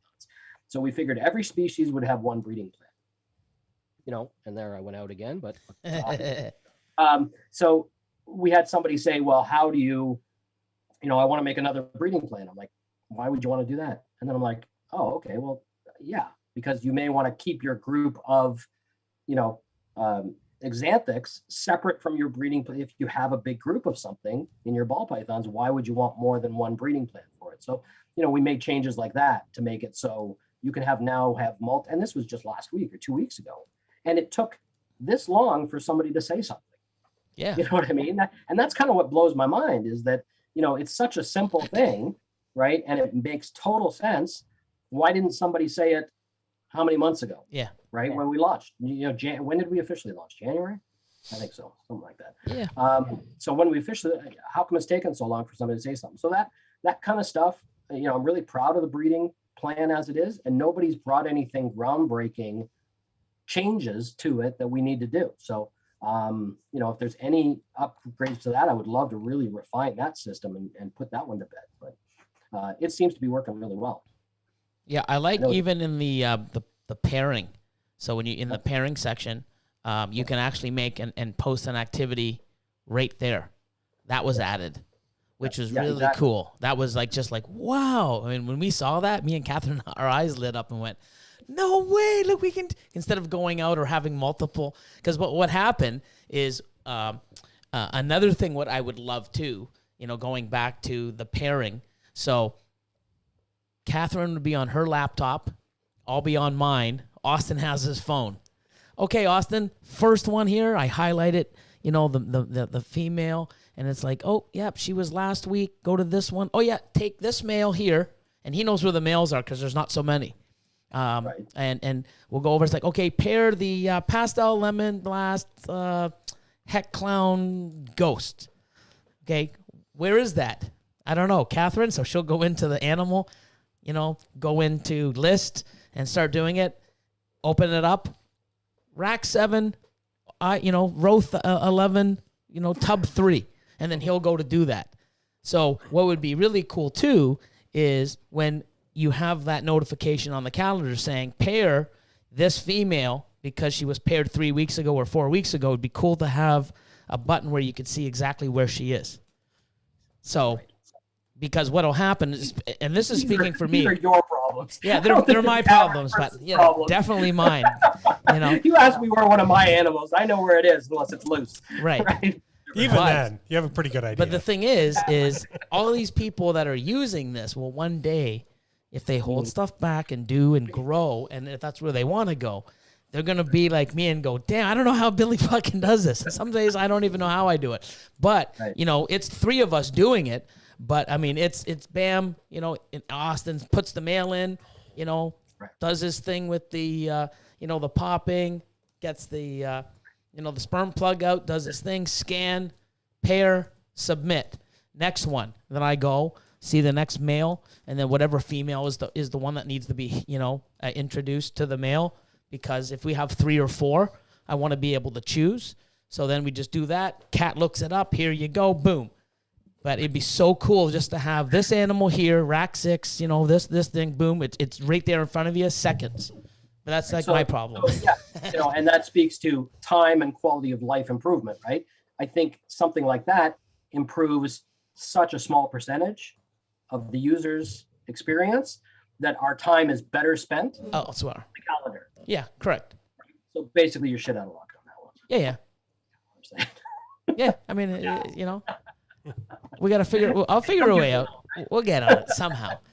But One day. yeah, one day, yeah. But I mean, the thing is everything that's been initialized or upgraded, we're like, oh my god, this was awesome, like so cool. We're so excited because we've been using it, and like you said, there's some things that just someone comes out with, like I've been using this, and same with Catherine and a few other people for months, and it's like, how did we miss that? Like, this is the coolest thing, and it just makes what we're doing so much easier, and I love it. I love how what you guys are doing, and everybody's commitment to making this better. It's working for all of us. Every couple of weeks we get a ticket that comes in and somebody makes a suggestion. And the only thing I can say is, yeah, you're right. We'll get that done tomorrow or the day after tomorrow, because it's such a simple thing that we missed, right? And we plug it in and away we go. I love getting those tickets. I love them. So that's a good time. It's funny. Morphs just said, just learn where the hell your snakes are, Billy. That's only funny because I used to walk into Billy's facility and he would have changed everything within the span of a week, like 7 days. He's changed thousands of animals. And I'd be like, where the hell is this? And he'd be like, that side, second rack in, 5 up, 3 in. Like, how? How the hell do you know that? He has to reprogram the software now, though, every time. It was crazy. He's probably not going to do that as much as he used to. Yeah, I know that right now with the holdbacks and the stuff that's for sale, because I'm there. Austin is basically the one that's been taking care of the adults and stuff like that. So I've been doing other things with Catherine to try to get caught up and stuff for the website and other things and getting shipping planned and doing podcasts and stuff for Patreon. So it eventually will come. I mean, you can see Austin now where we'll say something, he's already going. I know where it is because he's the one in there all the time. But it will come back. But, I mean, when you do have hundreds of animals in a rack, like I have 9 racks, 9.5 feet to the ceiling. It's 477 animals. Like, guys, give me a couple months. I'll memorize them, but just give me a couple months. But, yeah, it's crazy. You just stand there and you go, oh, you know what's really interesting? Kelly just sent me a screenshot. I guess in your Discord, you have a Husbandry.Pro sub-channal now? We have a sub-channel for Husbandry.Pro, so if anybody from our Discord through Patreon can ask. And so she sent me the reason I was asking is because I just want to make sure that's from your Discord, but it's not. It's more. It's like a question/suggestion. Cosmic Ball Python said, just a suggestion. I am friends with several breeders in my area. Every once in a while, we get together for various reasons. Oh yeah, I saw this one too. Recently, I asked a few of them if they were using Husbandry.Pro, and almost all of them said they won't because they're afraid that somehow their project info can be accessed by someone involved with the program. Yeah. So, I think I brought this up a while back. I'm a 30% owner. Robert's 70. He's controlling. My say doesn't even say shit. I don't even have. How did you word it in the contract? I don't even have any. I don't have any rights. So, but the way Robert is. I mean, he's like, hey, you know what? There's things that he wants to reach out and talk about, but he makes the final decision. This is his baby. I was lucky enough to purchase 30%. Okay, I guess non-voting shares. Is that how you call it, or whatever it's called? Minority. Yeah. But 30% of something awesome is better than fucking 100% of nothing. So I'm happy, very happy.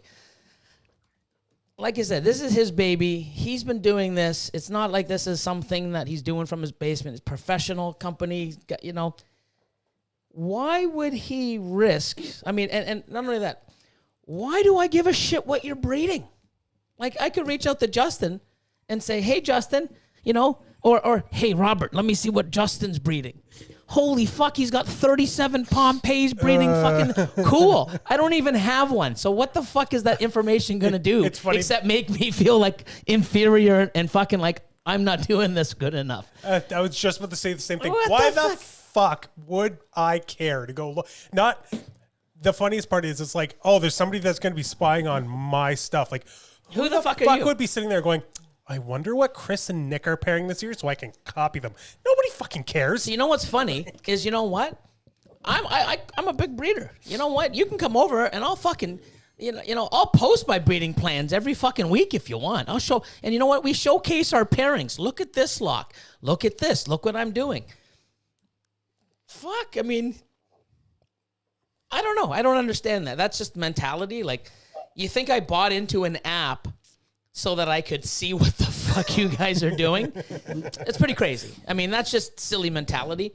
But, Ball Pythons 101 brought it up, and I called them and I said, hey, man, like, yeah, they can. If they need to, the developers can access, I don't know, explain to them what you guys can do if needed, like, or how. If needed, right. If needed, I could look at everything in your account. Absolutely everything. So I'm deleting. And why is that? Why can you do that? I have to be able to, because it's all I have to figure out how the data is interacting with each other. And really, I'm going to say the word data. It's not about the animals for us. There's nothing of it. And you know what? I'm going to take a step back here, Billy. We've known each other a while. Yep. Have we ever? Do you know what I have in my collection? Really? No. I mean, animals at all? Do I even have a conversation with you about it? No. I mean, I don't think we've ever talked about animals. You know what I mean? It's always been business, yeah, and I'm always too fucking busy.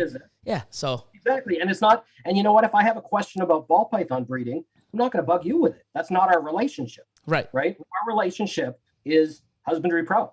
That's our relationship, and in order to keep a certain amount of integrity from a data standpoint, ethically, I cannot tell you what somebody has in the database. Yeah. Now, I wouldn't even ask. That's the thing. But I know even if I did ask, you aren't going to say, yeah, sure, Billy. Yeah, sure. I'm just going to do this and throw fucking a year and so and hundreds of thousands of dollars out the toilet and ruin my name because you want to know what fucking, like, it's so ludicrous that's even out there. Like, wow. And the other thing is our database is encrypted. So if you got a copy of our database, you can't read what's in the database, right? So if we got hacked somewhere, it doesn't matter. There's two databases.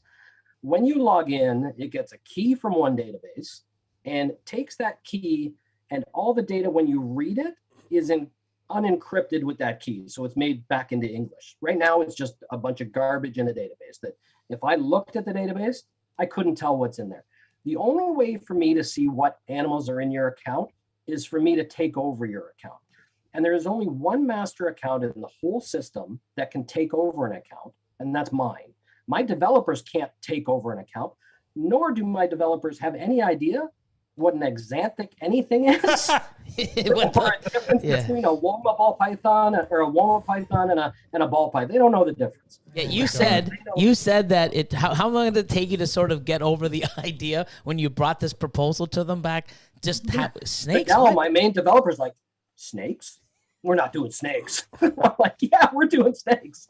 And he's like, okay. Yeah, it takes a while. And you know what? We started with just, I'm the only one with any knowledge about any reptiles in my company. And that's it. Even my fiance has no knowledge of reptiles, right? Nobody in the house, right? So in order to read this data and do anything with the data, if I need to take a look at how your animals are interacting and how they're set up and things like that, I have to log into your account. And my account is the only one that can go in and take a look, because I tell the developer, what to do and how to fix it, right? Because I'm the only one that understands how these things interact. It would be foolish of me to say, Vidal, go into that account and figure out why, the feeding isn't happening for the pastel, whatever, right? He's not going to understand it. I don't pay him to learn animals, right? I pay him to make sure that the data is working properly, right? And forms are done properly and all that kind of stuff. So the only person that can see any of that is me. Yeah. And you know what? I am so disconnected from the industry itself, right? I breed stuff for myself, and that's it. I breed a bunch of different species. I used to have, 150 adult ball pythons. I don't anymore, right? I have, 30 or 40, but I have a lot of different species, and I do it for my joy. That's it. All my animals go to, Monarch Reptiles out in Montreal. Everything I breed, I don't sell publicly. I don't do any of that kind of stuff. So I'm a really private person that way too. So that part of the industry has no interest in me. And I've had big breeders call me before you and I right, got together on this and pushed me on that, pushed me on the data. Yeah. Is my data safe? Right. And the bottom line is the system can be used however you want it to be used. You can make custom Genetics. genetic Names. So instead of calling it a piebald, call it a P4, call it a Z1, call it whatever you want, because it's still going to work the same way. The system's going to work the same way. It's just not going to say beside it piebald or monsoon or whatever. Right? So I can't infiltrate. Holy shit. These guys are making P74s beating into the S653s. Holy fuck. Let's do the same. What the fuck? I was just about to say, there's going to still be that one conspiracy theorist of out there course. where they're not going to put a single piece of actual information into this while still using it. If you try to think of it logically, right? If you try to think of it logically, holy shit. Ozzy and Justin are making those. I'm going to make something different. Mm-hmm. Well, that's even better for them because I'm not even competing. And even if I was competing, I got to make the same shit Justin has. Well, first you need the same shit Justin has. Number one, you got to have the fucking ingredients in order to copy it. But even if you did make the same shit, there's 5,000 people in line for the 12 that are available. It's not like I just don't understand, grasp the people. Oh. It's cool, man. You know what? Don't enjoy and use this amazing fucking product. You know what I mean? It's not for everybody. If that's your mindset, you know what? You do what you do and hope you're happy doing it. It's working for you. I don't need to look at other people's fucking projects or what they're doing to be successful. I'm making 7 figures a year without your fucking not knowing anything, guys. Wow. Like, you know. That's a good super chat. Read that. What's that? Bergman Reptile Room said, there are more lucrative databases in the world that can be hacked. Yeah. Yeah. You know, what the thing is, it's not like I have to hack. The problem is if people I mean, it sort of upsets me a little. If you really think that I bought 30% of this awesome app so that I could get information from people, I'm already fucking successful, people. Even if you had shit, I would have to have the exact same shit too, which I don't. I'm very different than many people. You know what I mean? Like, I've had the ingredients to make a fucking Batman for 3 years. I've never made one. Wow, people, like, it's like, really, do you really think I bought into this? Because I think, one, it's needed, it's fucking amazing, and I want to be a part of something. And because I reached out to you to buy a fucking website. That's how you brought it. I'm like, what app? Oh my God. It's because I find and I want to do something in this industry besides teaching people, starting a Patreon that's going to take fucking people to next levels and educate them and have somebody to fall on to and support them. And the shit I do on social media, my animals are still growing. I put my money where my mouth is. I invest in the best. I do what I do. My heart's on my sleeve. I love what the fuck I do. I want more of it. That's why I reached out to buy a website that was, mediocre, doing okay. I wanted to jump in and help do something because I want to invest in what I fucking love. Wasn't to buy it so I can infiltrate what people are selling. Like, come on, people. Like, smarten the fuck up. But if that's what you guys believe, then you guys do that, and you're missing out on something amazing because the shit that's coming in a year, this app is going to be like, you just tell it what to breed, and it's fucking something's gonna come and breed it for you, man. It's gonna be nuts.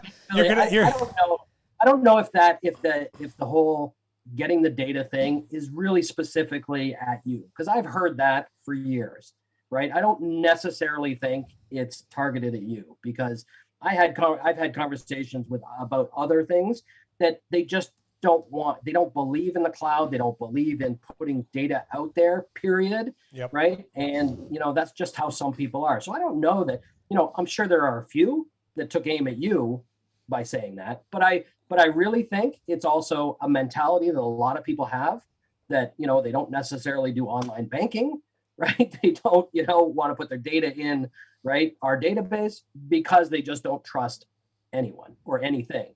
Yeah. And you know what? The world is going a certain way, right? It sure is. Everything, everything's online. Sorry, right?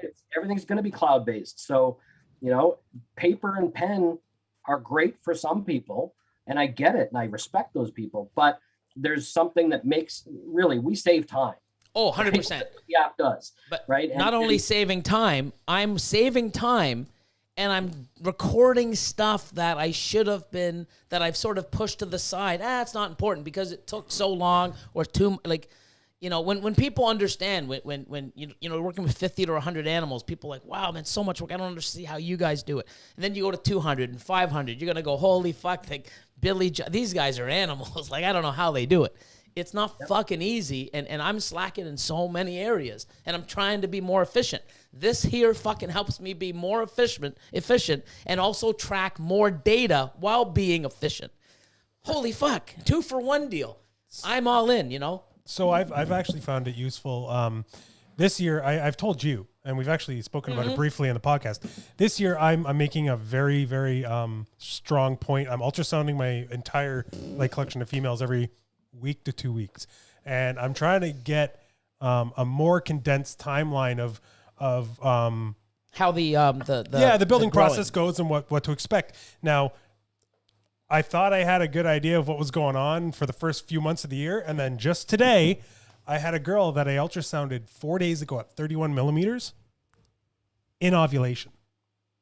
Oh, wow. 4 days ago. 4 days ago. So she 31 gained millimeters. she gained like 1.2, 1.3 centimeters in 4 days. Yeah, Wow. I mean, So it's starting but to it's show not. me It's that not I'm being so. It's not consistent, but it just gives you a more condensed but it's also, timeline. It's also making me realize that things aren't so consistent. You know what I mean? Like, right. in trying to track the consistency, I've realized that this animal might not be like that other one. I've been sitting on a girl that was at 35 millimeters a month ago, waiting on an OV for her still.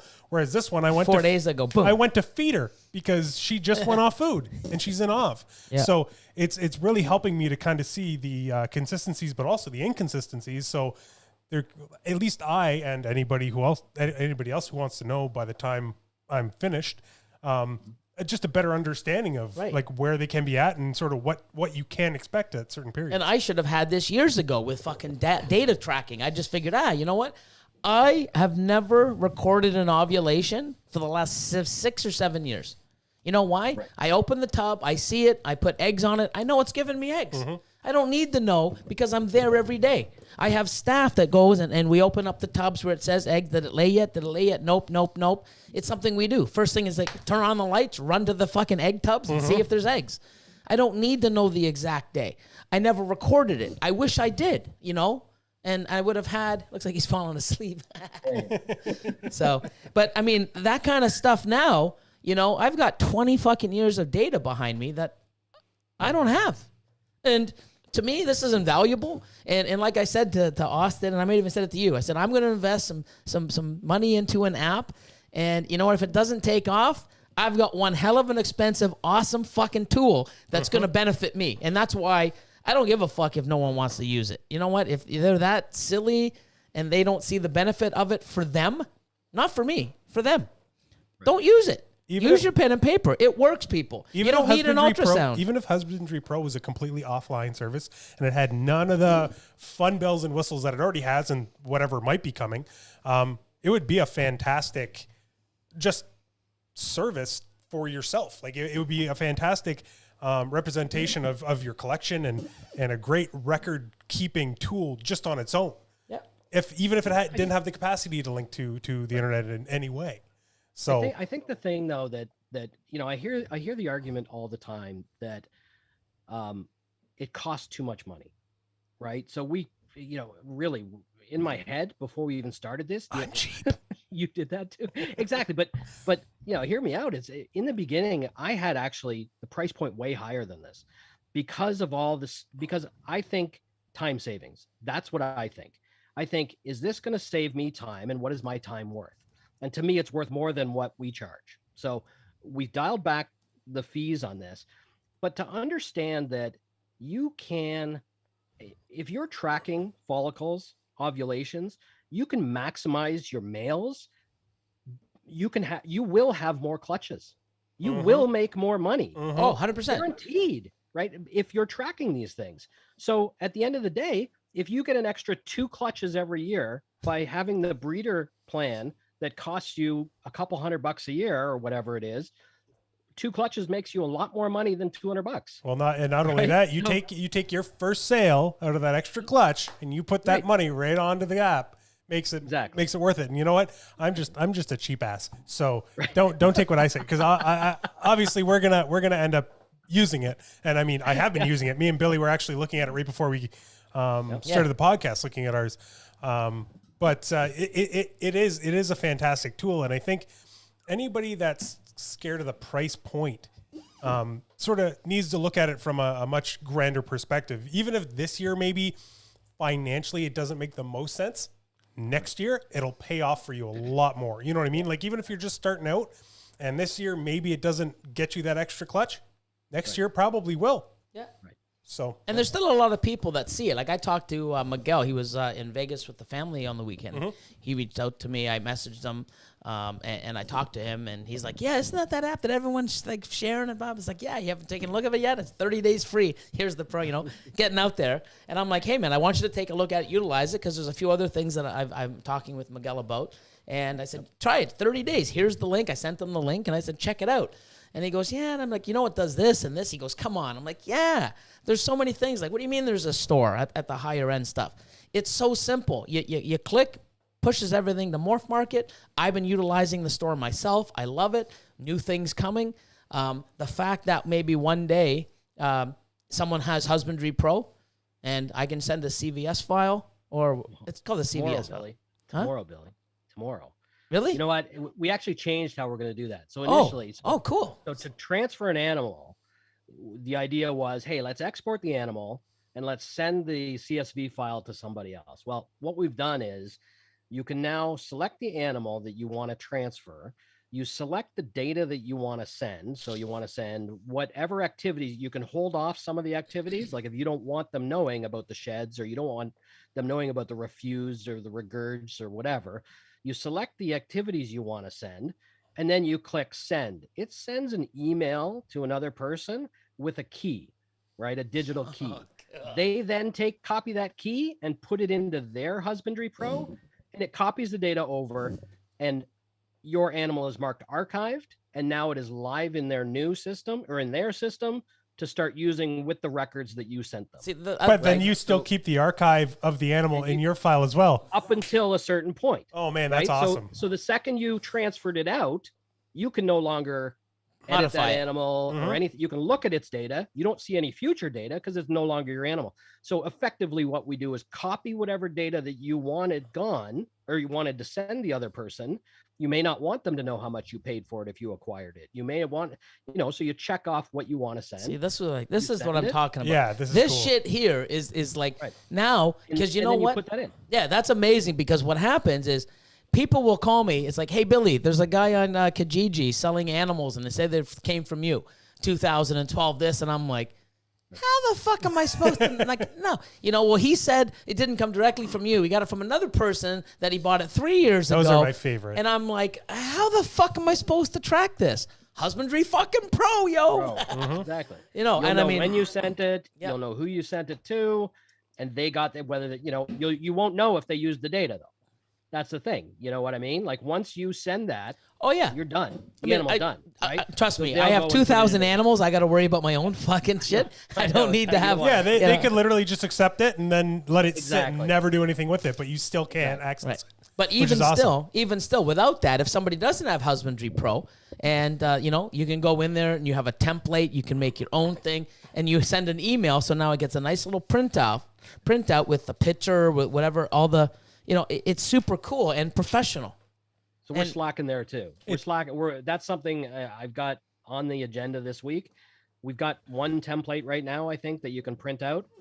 We got to get more, right? We got And we can customize them. Yeah. A little more customization. You can customize it now just to where the fields are, but we want to get ones that look a little different. We want people have asked for the cage card to add their logo to it. We're actually going to allow people to add on the larger cards, their logos Cool. to it also, right? To print it out. So those are things that aren't necessarily in development, but they're in development already, right? So we've started those things. So all those things are happening too. So yeah, there's so many little things along the way, right? That are just, and a lot of them will come out with something else, right? We're not even going to tell anybody we're doing it, and it'll just happen, right? And I'll even forget to tell everybody. They'll just find it. And, Easter eggs, right? Hidden in there all the time. So. Yeah, you could even, if it's a proven breeder, I just read something from Callie from Capo Pythons. How would you recommend adding female info for past pairings and eggs laid? So imagine you sold a proven breeder female. Oh. You know what I mean? That's handy now, too. because if you hear me in my podcast and I say when you're buying a breeder female, okay, because a lot of people, and I know this because I've sold them animals, and then they raise it up for 2 years, and it's a proven breeder. No, it's breeding size. It's never laid a fucking clutch of eggs for you. It's breeding size. Breeding size, proven breeder. 2 different classifications. Okay? Proven breeder. So I always ask people, one, ask when it laid, because I have a 3,800 gram female pied that lays 13, 14 eggs. Okay? But she's 3,800 grams after she lays them. I get a few meals in it, and I sell you a 38, 39, 4,000 gram proven breeder pied that laid 2 months ago or a month ago. I'm not lying. It's a pied. I'm getting 4 grand. It's 4,000 grams. Here you go. What are you going to do? Oh my God, it's November. I'm going to breed it. It just fucking laid a month ago. You're not getting a clutch of eggs. You need to know that info, because 6 months later or 7 months later, you can start pairing. And then a year from that date, when it did lay, you're going to get a clutch. Ask that info. Now, someone buys an animal proven breeder. Here's her last clutch the year before. Here's the amount of eggs. That is fucking knowledge that you need. And wow, now you have her cycle. You know what you're buying. You know how many eggs. If that ain't worth... that's huge too. Just being able to show, hey, she bred for me 3 years in a row. She gave me 7, 8, and 8 eggs. For you to know that animal's consistently laying 7 to 8 eggs over a clutch of 3 or 4, yeah, absolutely, yes. Who are you going to buy from too? Are you going to buy from somebody that doesn't have that information, or are you going to buy from somebody that does have all that information and can provide that information to you? Yeah, that's another key feature too. From a business perspective, if you're trying to build a business, somebody asked earlier, should I start now or should I start later? Well, start now, because then you'll be able to provide that information when it's time to sell. And me as a buyer, if I have 2 equal animals that I can buy out there, I'm buying yours because it's got more information. Exactly. Right. So, it just shows what you've invested into, not just, financially, but invested in time and care and everything else into your business. I would actually pay more for a similar animal if I knew the background on that animal versus an animal I don't know anything about. 1,000,000%. Or someone, oh yeah, it's this and that. They tell you what you fucking want to hear. They make shit up. Yeah. Here it is. So yeah, I can't believe Chad from Richie's Recessives. He said he's slacking. He says, please make fun of me until I get Husbandry.Pro. He's slacking. We'll make fun of you regardless. Well, if you weren't EADing all the fucking time, bro, you'd be doing this. Like, come on, man. You got to take a break sometime. You got to take Chad. a break sometime, Jeez. Mr. Nom Nom. Like, damn. Wow. Mr. Nom Nom. I love Mr. it. Nom Nom, dude. So, but no, I mean, these all make, like, and that's the thing. Like, people say, I mean, some of these, like, for me, so what does it cost in Canadian for the commercial breeder? Obviously, I don't pay for it. I mean, because I'm part owner. Obviously. But what is it? What would it cost me? No idea. I'm not on the website. I have no idea. Is it like $39? $39, 40, or I don't know Canadian? if that's American or Canadian. Hold on, I'm going to try and look it up here. Version, He's going to look. dollars. I'm going to try and find it. Because there's more American. Okay, so fuck it. I'm going to say even if it's $50 Canadian, it's not. But $50 Canadian times 12 months, that's $600 a year. I mean, that's 1 egg in a clutch out of the thousands that I do. But I mean, that's just for me as a commercial breeder with 500. If you're, it's 1 egg. It's nothing. The speed, the amount, and that's the thing. I mean, I can sell it because I fucking love it, and I'm not even utilizing it to its fullest. How much is it? Okay, so I'll just go through all of them if you want. Hobbyist is 5. Collectors, Five or less, and it's free. Yeah. Oh, sorry. So the hobbyist is the up to 50, right? Oh, sorry. Yeah. What's the beginner? So the first one you pay for, the hobbyist, $5. Collector which is the up to 200 animals, is 12. Breeder up to 500 plus all the other features is 24, and then the commercial is 49. So yes, and that's Canadian. Yeah. Okay, so yeah, so $50 for $600 a month. I mean a year. Yep. Here. For what I get, I would pay fucking 10 times that. It's like when Justin back in the day, he did a video. He was driving in his car saying, you know, people ask me, you know, is you know, how much is an animal really worth? Okay, I paid $15,000 in 2009 for my very first freeway. Mm-hmm. I sell them now for $500-$600 for that same male, U.S. Okay. What I know now, from 2009, I could have spent $500,000 on that snake, and I would still be making 3 to 4 times my money. So knowing what this does, if I had to pay I don't want to pay $6,000. I hope, you know, I don't think we're going to get a lot of people doing it. But I mean, the way Bill's in the mail. yeah, the way my mindset works, knowing what this does, I mean, for me at my level, what's $6,000 for what I'm getting? But it's not. It's $600. You know, but it's like everything else. You got to find where you're the perfect fit. You know, if somebody's paying at that level before the breeder, you know, they might not have the amount of animals, but oh shit, having the sensor push notifications, having this, having access to the store. You know what? I don't have that number of animals, but you know what? For that extra $12 or $7 or whatever it is, it's worth it for those features. You got to use your mindset and think about what it's doing for you, not what does it cost. Because people go, Billy, you bought a snake for $10,000. How many people out there, when you go from the wife, from relatives, or from people that don't know, oh my God, or coworkers, you spent $3,000 on a snake? Yeah, but you tell them 4 years later you made $20,000 off it. Was it stupid for you to spend $3,000 on a snake? Plus, you know, the love you have for it, and knowing that you have it, and passion, and all that other you shit. took of it, and all the stuff you all posted that other of shit. it. Yeah. Who's fucking stupid now to spend $3,000 on a fucking snake? You know what I mean? So Can I ask a question to Robert? Sure. So for the commercial operation, one of the things you have listed for the included, whatever you want to call it, is custom genetics tables. What does that mean? oh yeah, it's great. So you can do custom animals. So you could put a ferret in there, right? Oh, neat. And yeah, you could put ferrets in. So then you would want to we don't have a genetics table for that. So you could then add a genetics table for it. But not just that is, let's say you have a special gene you're working with in your ball pythons. Well, you can add that into the genetics by adding it to your custom genetics table. Yep. And then it gets married into the genetics table we have in there. So it'll Right, if you have that and you add your own, say, ball python morph, it'll immediately get included into the entire the entirety of Correct. Husbandry.Pro. So when you go in on yours, Oh, that's cool. not for just everybody, yours, just not yours. Oh, okay. So- That was my question, because if you're working with something you don't want people to know, Right. No, it's just yours. fair right? enough. It's- That's it's- cool. But the your thing custom is, genetic if tables I are just wanted to yours. know and I bent his arm, Oh, he yeah. could get me no.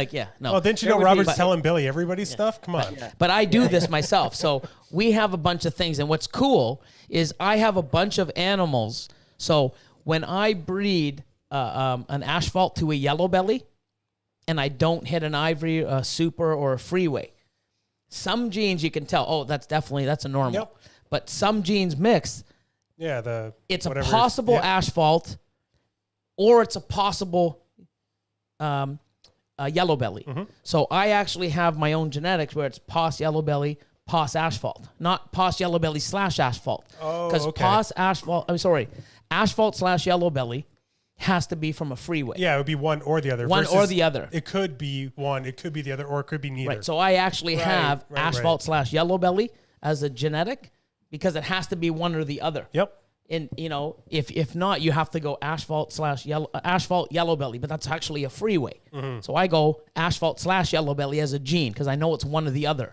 And then when I Gotcha. prove it out, I can go delete that and add asphalt or add yellow belly. Nice, But okay. also the stuff that I have asphalt to yellow belly, when I breed it, and I don't know if it's normal, because it's possible asphalt, Yeah. or it's possible yellow belly, or it's possible nothing. Yeah, because there's I- some that pop out that you have no idea. You're like, it could have it. I don't know. I put those genes in. So Right. now when I go in there Cool. and I go EN, entry comes up. And then when I go PIE, piebald comes up. And I go POS, and then all my possible stuffs come up. Oh, cool. And then when I go EAD, Chad comes up. Yes. So That was great. Knock it right So I was in there. That was perfect. So I was reading chat, and I just want to geek out a little bit here. So and hit the business on this one. People have asked me, do you have a one-time fee? Right? Can I pay just one time? I get that a lot lifetime, too. and always use it. From a business perspective, that would be doing you every one of our users a disservice if we allowed a lifetime payment. Because what would happen is we would take all these lifetime payments now, and then a year and a half from now, when there's no revenue coming in, we can't pay our developers. Mm-hmm. And like every other software out there that has taken a one-time fee, you see how often they update. They don't. They can't afford to. Yeah. Developers are not cheap. We spend a lot of money on these guys, right? So if we were taking those payments up front, we would be gone in years, right? And that's like 2. That's why you usually see places like startups that aren't even ready to go. Like you brought this app ready to go to market, right? A lot of places will say, hey, give us this money up front so we have the money to Build it. get this ready. And then once they get to that point, they go, now it's a subscription service. Those early people got lucky. Like they still need that income coming in. Otherwise, It's not SOL, going to keep you're going. done. Right. Yep. Yeah. So- We have 2 help desks. We have, I have one for my main business. I know we use Zendesk, and I pay, $40 a month or something like that for Zendesk. We just bought a subscription to a new one, a lifetime subscription for $100 to this Cayuga one or something. It's brand new, and they're all over the place now. But I don't know how they're going to be able to stay in business with the staff that it requires to keep that. So I know it's not going to be around for long unless they successfully transition that over to a subscription system where a lot of people come on board. They got to get a lot, right? Because they're giving it away right now, basically for free. So that's something we never wanted to get involved in. We'll give a discount for a year, but next year, in order to continue developing it, we do need the money coming back in. And that's the way to do it. I think the 1 year upfront discount, I think is the best way. Cause then the people can say to themselves, you know what? I don't have the $600 right now, but I know I can afford the $40 a month as it goes. But maybe next year I have that money ready to go when I have to re-up my subscription, and they can save that money. It's why Microsoft did it too. Microsoft Office now is a monthly fee or a yearly fee. It's not you buy it for $399, right? And then you use it for as long as you possibly can until you have to upgrade, right? You pay monthly for it, right? I have 5 seats on my Microsoft Office, right? And I pay a monthly fee for that. And that's why software is that way now. Yep. Right? You have to have that revenue coming in from a business perspective. You cannot sell a one-time and go. Well, and unfortunately, basically no software that comes out nowadays can just be put out and left alone. Like everything needs to be updated. It needs support. Absolutely. And that's another reason why I jumped on this, because, one thing that I won't get into the discussion, but, we actually have a certain amount of revenue, whether it came in from us or we're paying for it, for development and for at least the first year, he said. And at that time, we sit at the table and say, hey, this is where we're at. This is what we need. Let's do it again. Let's add more. Who knows? But when he came to me like that, I'm like, holy fuck. That's awesome, because, this isn't something, here you go, shove it out there. Let's sit back and watch it roll in. This is something I'm excited about because it's going to get better. And not only for me, for other people and other users. And I think that's what's key.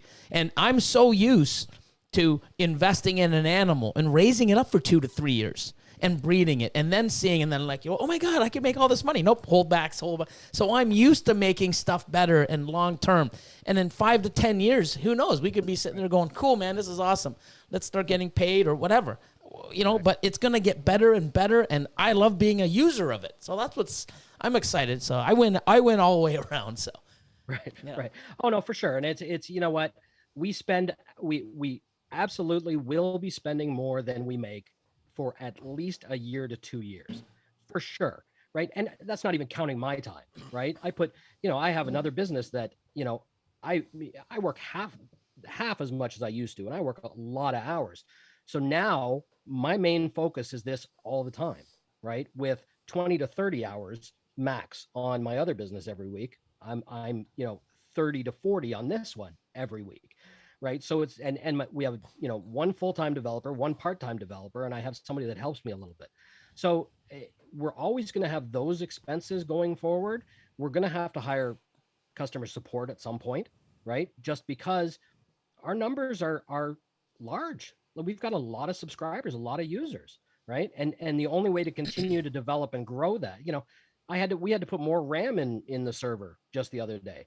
We have to look now at offloading all the images now to Amazon web servers, right? Instead of holding them on our servers now. So that's something that's going to happen in the next few weeks, just because, we're running out of space for pictures, right? So these expenses happen all the time. So going forward, this is, and it's something that we're committed to, right? Luckily, it's been a success so far. I'm going to knock on wood, right? People have really responded to it, and I can't thank you enough, Billy, for promoting it the way you do. And I know it's because you love it and believe in it. Oh, fuck right? yeah. I mean, that's why I get excited about it, because, Exactly. I can sell something I love, and and what's great about it is there's so many cool ideas that, people that are using it that are messaging you, and you're doing it. And I guess you can ask Catherine, oh my God, did you see this? Like, I'm so excited. Even today, did you see how you can change the tubs a minute while we were, we're actually literally 7:01. a minute to go before we went live. I'm like, do this. And No, Billy's here, like, do look, this. do this. Yeah, do the change the color. Look at, isn't this cool? Well, I'll tell you I'm what, excited. you just sold me. I just paid for my ear. Oh, really? Yeah. Ah, see, cool. But I mean, it's exciting, and I anything that I'm excited about, I can talk about, I can preach about. You know what I mean? It's awesome. And if people don't want to use it, use pen and paper. It fucking works too. And if it works for you, we're not begging you to come over. It's just try it out. If it works, great. If it doesn't, go back. I mean, cool. But you're not gonna stop me from using it. I fucking love it, and I can't wait to see what you guys do.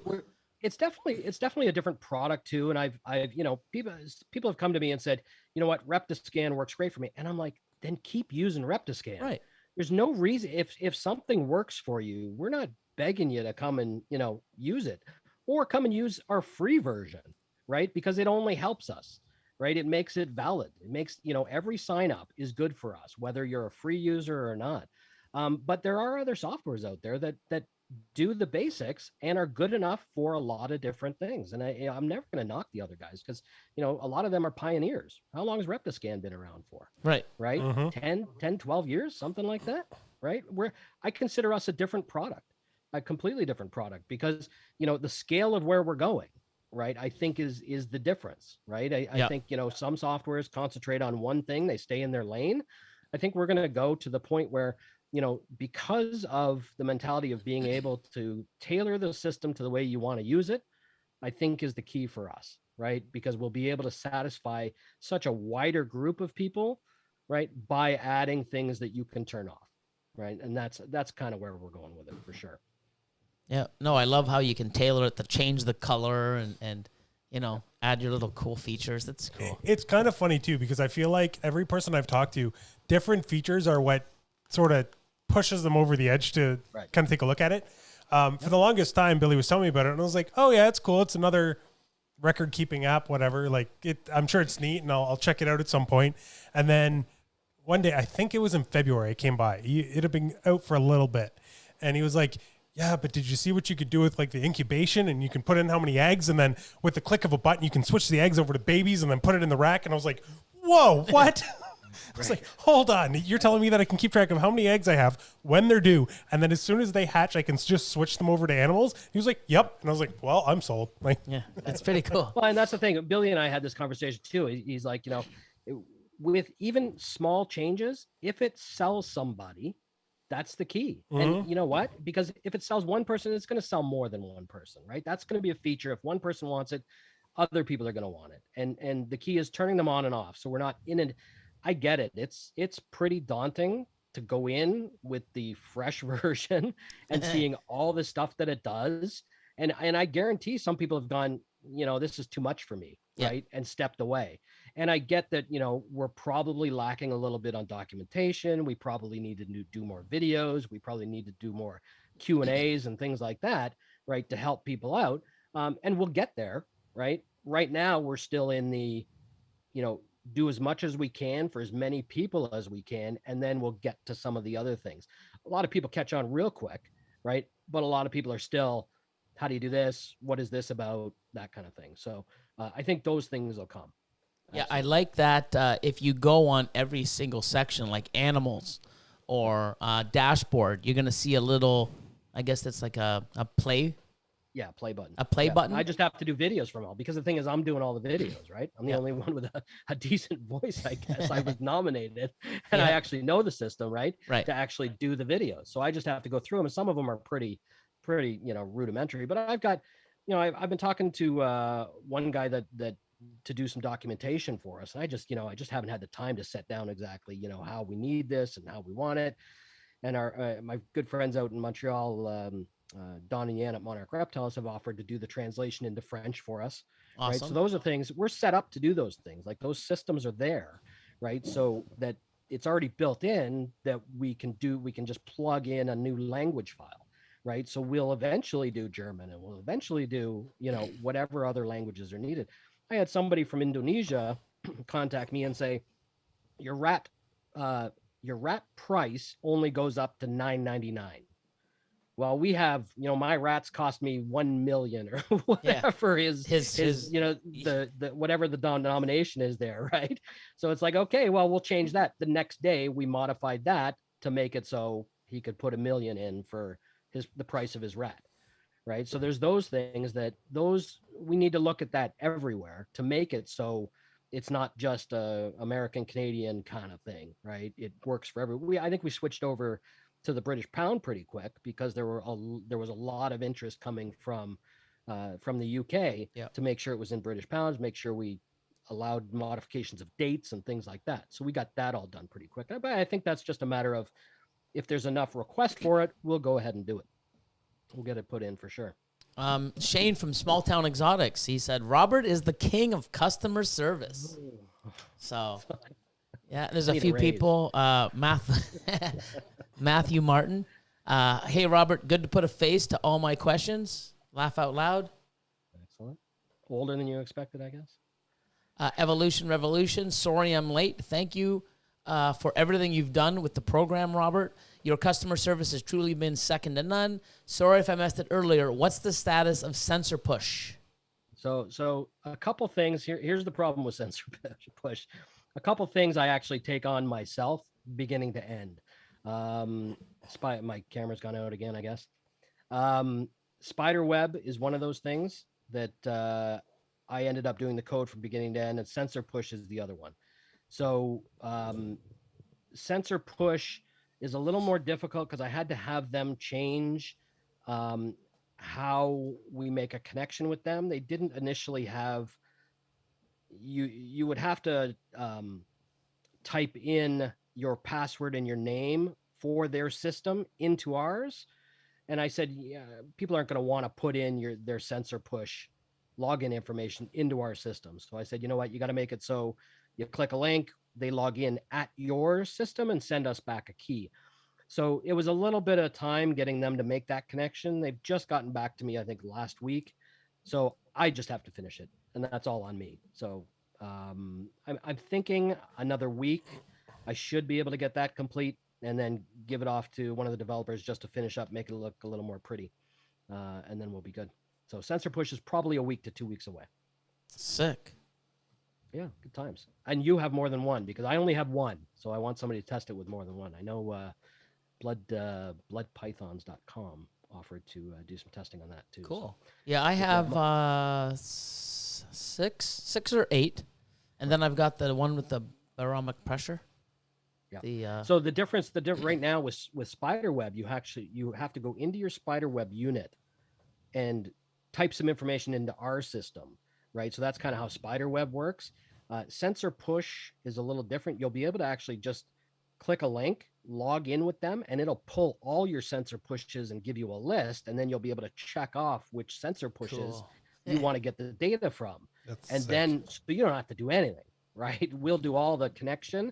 You just check off the ones you want, and then it'll start displaying the data, right? And then we have to do the charts and everything else. So yeah, so that'll be a good one. That'll be a little more seamless than the Spiderweb connection. What other big things are coming?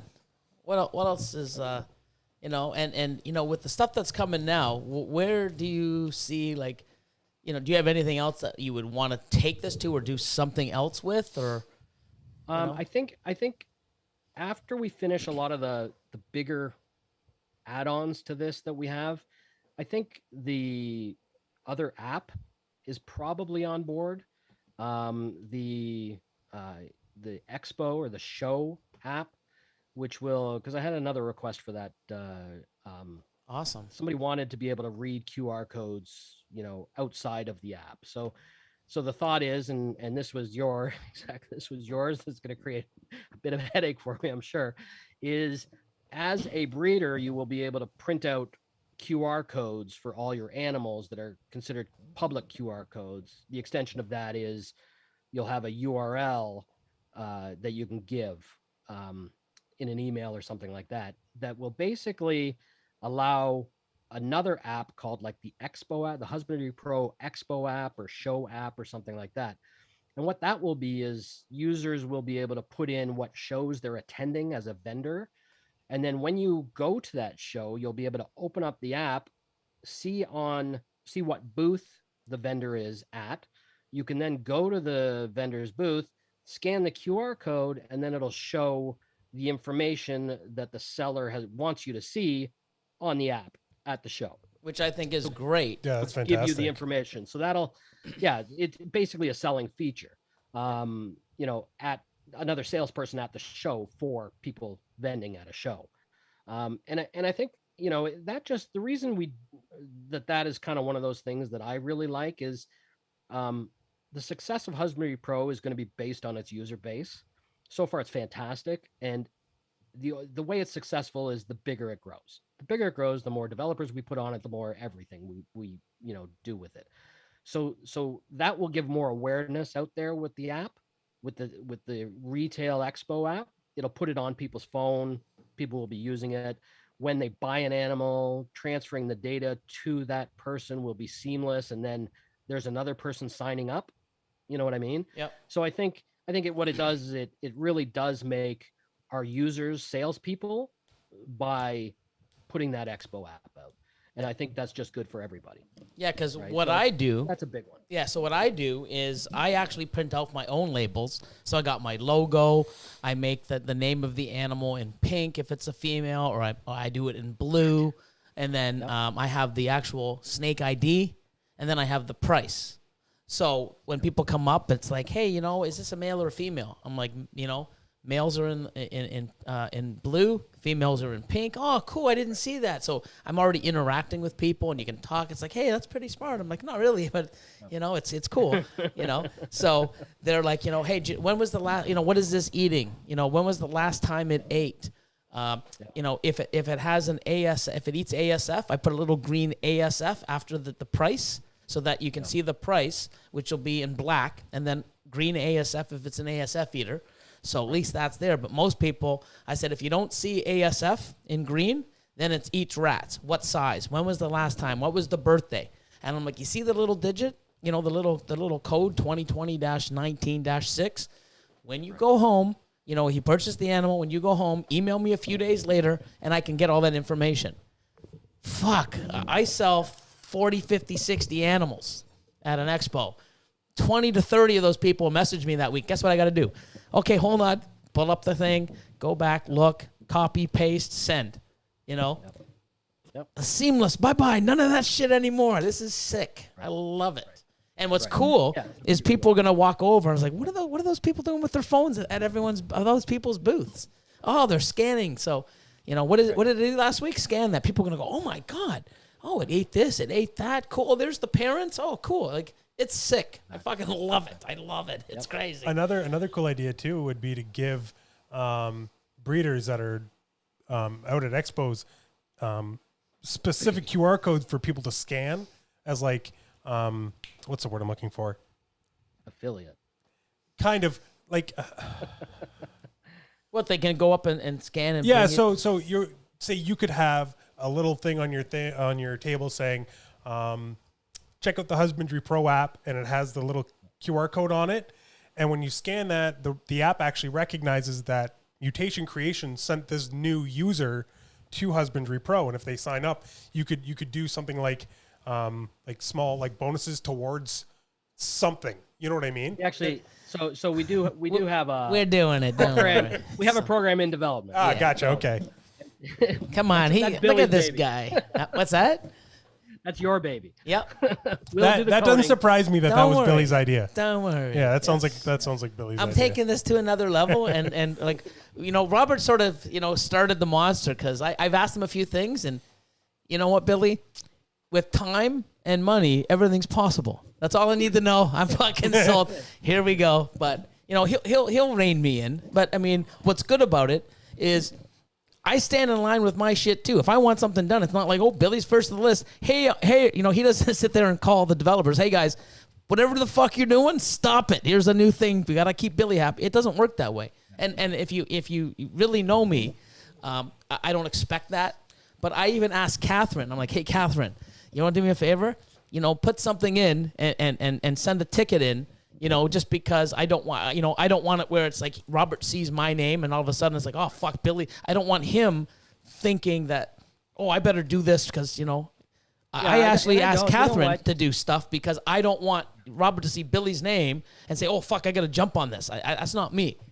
Yeah, and that's the thing. You know what? It's if we need, there's only a certain amount of time that we have developing, and if it's going to satisfy Billy and people with collections Billy's size, or it's going to, you know, satisfy somebody, you know, people that have 50 snakes and people with collections that size, every time I'm going to go for the 50. Right. That person every time. Right. Because it doesn't make sense to satisfy the few. It Correct. makes sense to And satisfy I the many. totally agree with that. And you've never heard me argue. Exactly. Right. And it has to be that way. So yeah, Yeah, always makes sense. So when you send me a ticket, or if Catherine sends me, I know it's, you know, because she's using it at the shop there, right? You know, is it a bug? Then it has to be fixed. Period. Right. That's all there is to it. Right. If a bug's coming in, it's got to be fixed. Doesn't matter who That's sends it. priority, right? Exactly. Exactly. Yeah, I had a comment the other day, and somebody said, you know, I know I'm not Billy. Well, it doesn't matter. If No, I mean, you're that's the not. thing. Like, you know, I want to matter let at all. people know I don't go out there and say, hey, fuck you. Yep. I own some of this. I don't give a fuck about all these other people. No, like this to me, and that's just my character. I hardly bug you. I bug you I when know. something fucks up. I'm like, what am I? And it's usually something I fucking, oh, dude, did you do that? Oh, no. Yeah, thanks, buddy. Yeah. Fucking, I feel like, you know why I don't call him? Because when I do, I feel more of an idiot because I have to double and triple check things first. Because usually it's like, no, I didn't. Okay, thanks, buddy. You text me because sarcasm doesnn't come over in the text. So. Yeah. It's like, work. man, so, yeah.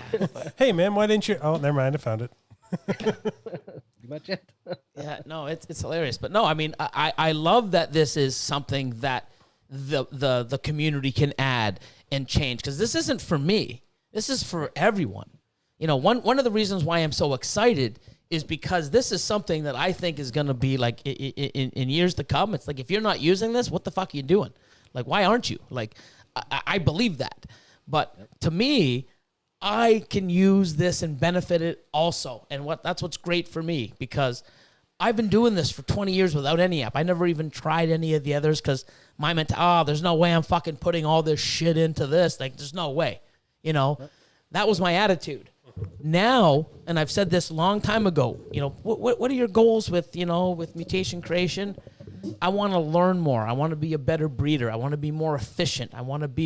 That's what I've said. You can go listen to those podcasts. This is going to help me be more efficient, get more knowledge, understand more. The thing that he just said about tracking, you know, I've had 20 years to do that, and I haven't. Yeah. Now we can. I've been doing what I've been doing and being fucking successful at it for so many years. I'm having, 150, 200 clutches a year. Mm-hmm. Now, if I can actually streamline it and use my males less and breed less and do something more and hit them at a different time and be even more successful. Holy shit, I had that capability for the last 10 years or longer, and I never had access to it because I never took down data. I am excited because this is going to make me more efficient, a better breeder, learn more about these animals. I love it. And you know what? It's great. And I think everybody out there at whatever level they're using this is going to benefit in some way. And down the roads, transferring animals, ease of use, this app, the show with the app saves me time. Like, you know, hey, do you know when this one ate? Or, you know, when was it born? You get that all the time. When was it born? Scan it. Bam. Oh, my God, it ate this. Look at the parents. Wow, this is crazy. Yeah. If you want it, I can, you know, send it to you in a nice professional-looking template on an email, or if you have Husbandry.Pro, I can just send you the file. This is sick. And I think the extension of that too is you don't need because the way we're built, all the stuff that makes it work is all done on the web, right? The app is just the way to display it to you. So really, once that part of the web portion is done, we can easily flip that over into the other thing I'd like to do is the retail end of things. So when you go to a store, scan the QR code on the stores, right? Display, and it'll tell you everything about that animal. Then and when it was fed in the care of the reptile store, Yep. right? And then they when they sell you the animal, send the file that has all the history of the animal. Right, when they got it in, how often it feeds, what it feeds, everything else. So and you know what's great? Person to the store. Yeah, you know what's great about that? You know, so many people go in. It's like, you know, you see people posting on Facebook a tank with all this stuff that a ball python doesn't need. How come? You know, why does it have a heat rock and it doesn't, or it has no heat? Has some sort of heat, but it doesn't have a thermostat because they were told by a 16 or 18-year-old person that's just there to sell products and make a commission or whatever. They're not informed. Imagine that app where you can scan, and for the stores, info. Not for a beginner. It needs this. General maintenance. This is how much it's going to cost you a week to feed. This is the actual the enclosure that it needs. Holy shit! I got to spend $700 in order to get this $50 snake. Oh shit! Maybe let me rethink it, because I've had so many people come to my booth spending time selling them an animal. Okay, so where can I get an enclosure for it? Right. What the fuck? Like, wow. Now I'm obligated to help this. Go over to see this person here and get that. Then you're going to need this. It's like, wow. You know, it'll alleviate so much of that, right? I think we need to pair, you know, for that kind of stuff, I think you need to pair with somebody that does the care sheets, right? Right. You know, because by the time we start writing care sheets for every type of species, because I keep so many different types of animals, you keep ball pythons and now some new species and things like that, right? My focus from the beginning was, you know, be able to use it for every animal that I have, right? So that's why it was built that way, right? So if we start, you know, worrying about care sheets for caiman lizards, right? You're going to know something about them, right? But 6 months ago, did you, right? I don't want to be writing a care sheet for an animal I don't know anything about. Right. So we need to partner with somebody, right? like, you know, somebody that already has the care sheets that are proven. I would love to talk to, you know, Zilla, you know, about that. Give Ryan a call and you know what? Let's get the Zilla care sheets built into the system and things like that. Yeah. So there's so many different things that we can do.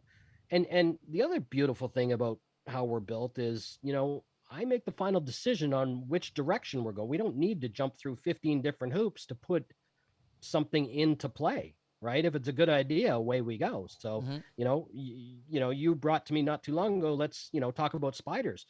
Well, yeah, you like the spider idea. I still need to be proven that spending some time on adding specific spider things to the system makes sense. Right. And I think that's the way we'll evaluate everything that comes our way. Right. Right. Is that, does this make sense yet for us? Have we satisfied our user base completely? Right? Is there nowhere to go yet with what we've got? Do we need to go to new places? So I think that's, you know, that's kind of how we're going to continue to develop is what's next, right? Based on who needs it. And is everybody satisfied now? Yep. No, and I just, you see it, like, I mean, even in the chat, but you see it, people posting, they get excited because, you know, I see it so much in many things, like, you know, people in this industry, they're welcome now, and I guess a lot of the people that shit on or have an opinion on it, they're still old school mentality, but they see this new wave that we're calling it of people coming in. Oh, these fucking people! They've got their first ball python. or they got a few animals, had one breeding season, and now they're doing live chats and fucking blah, blah, blah. Yeah, but you know what they're doing? They're talking with other people that are getting in or just had their they're connecting, they're networking, they're sharing information of what they know. And all these people are shitting on them, and I hate stuff like that, you know? Yep. And with everything that's going on, people have, where was I going? I'm getting all excited. I couldn't tell you. Yeah, see? No idea.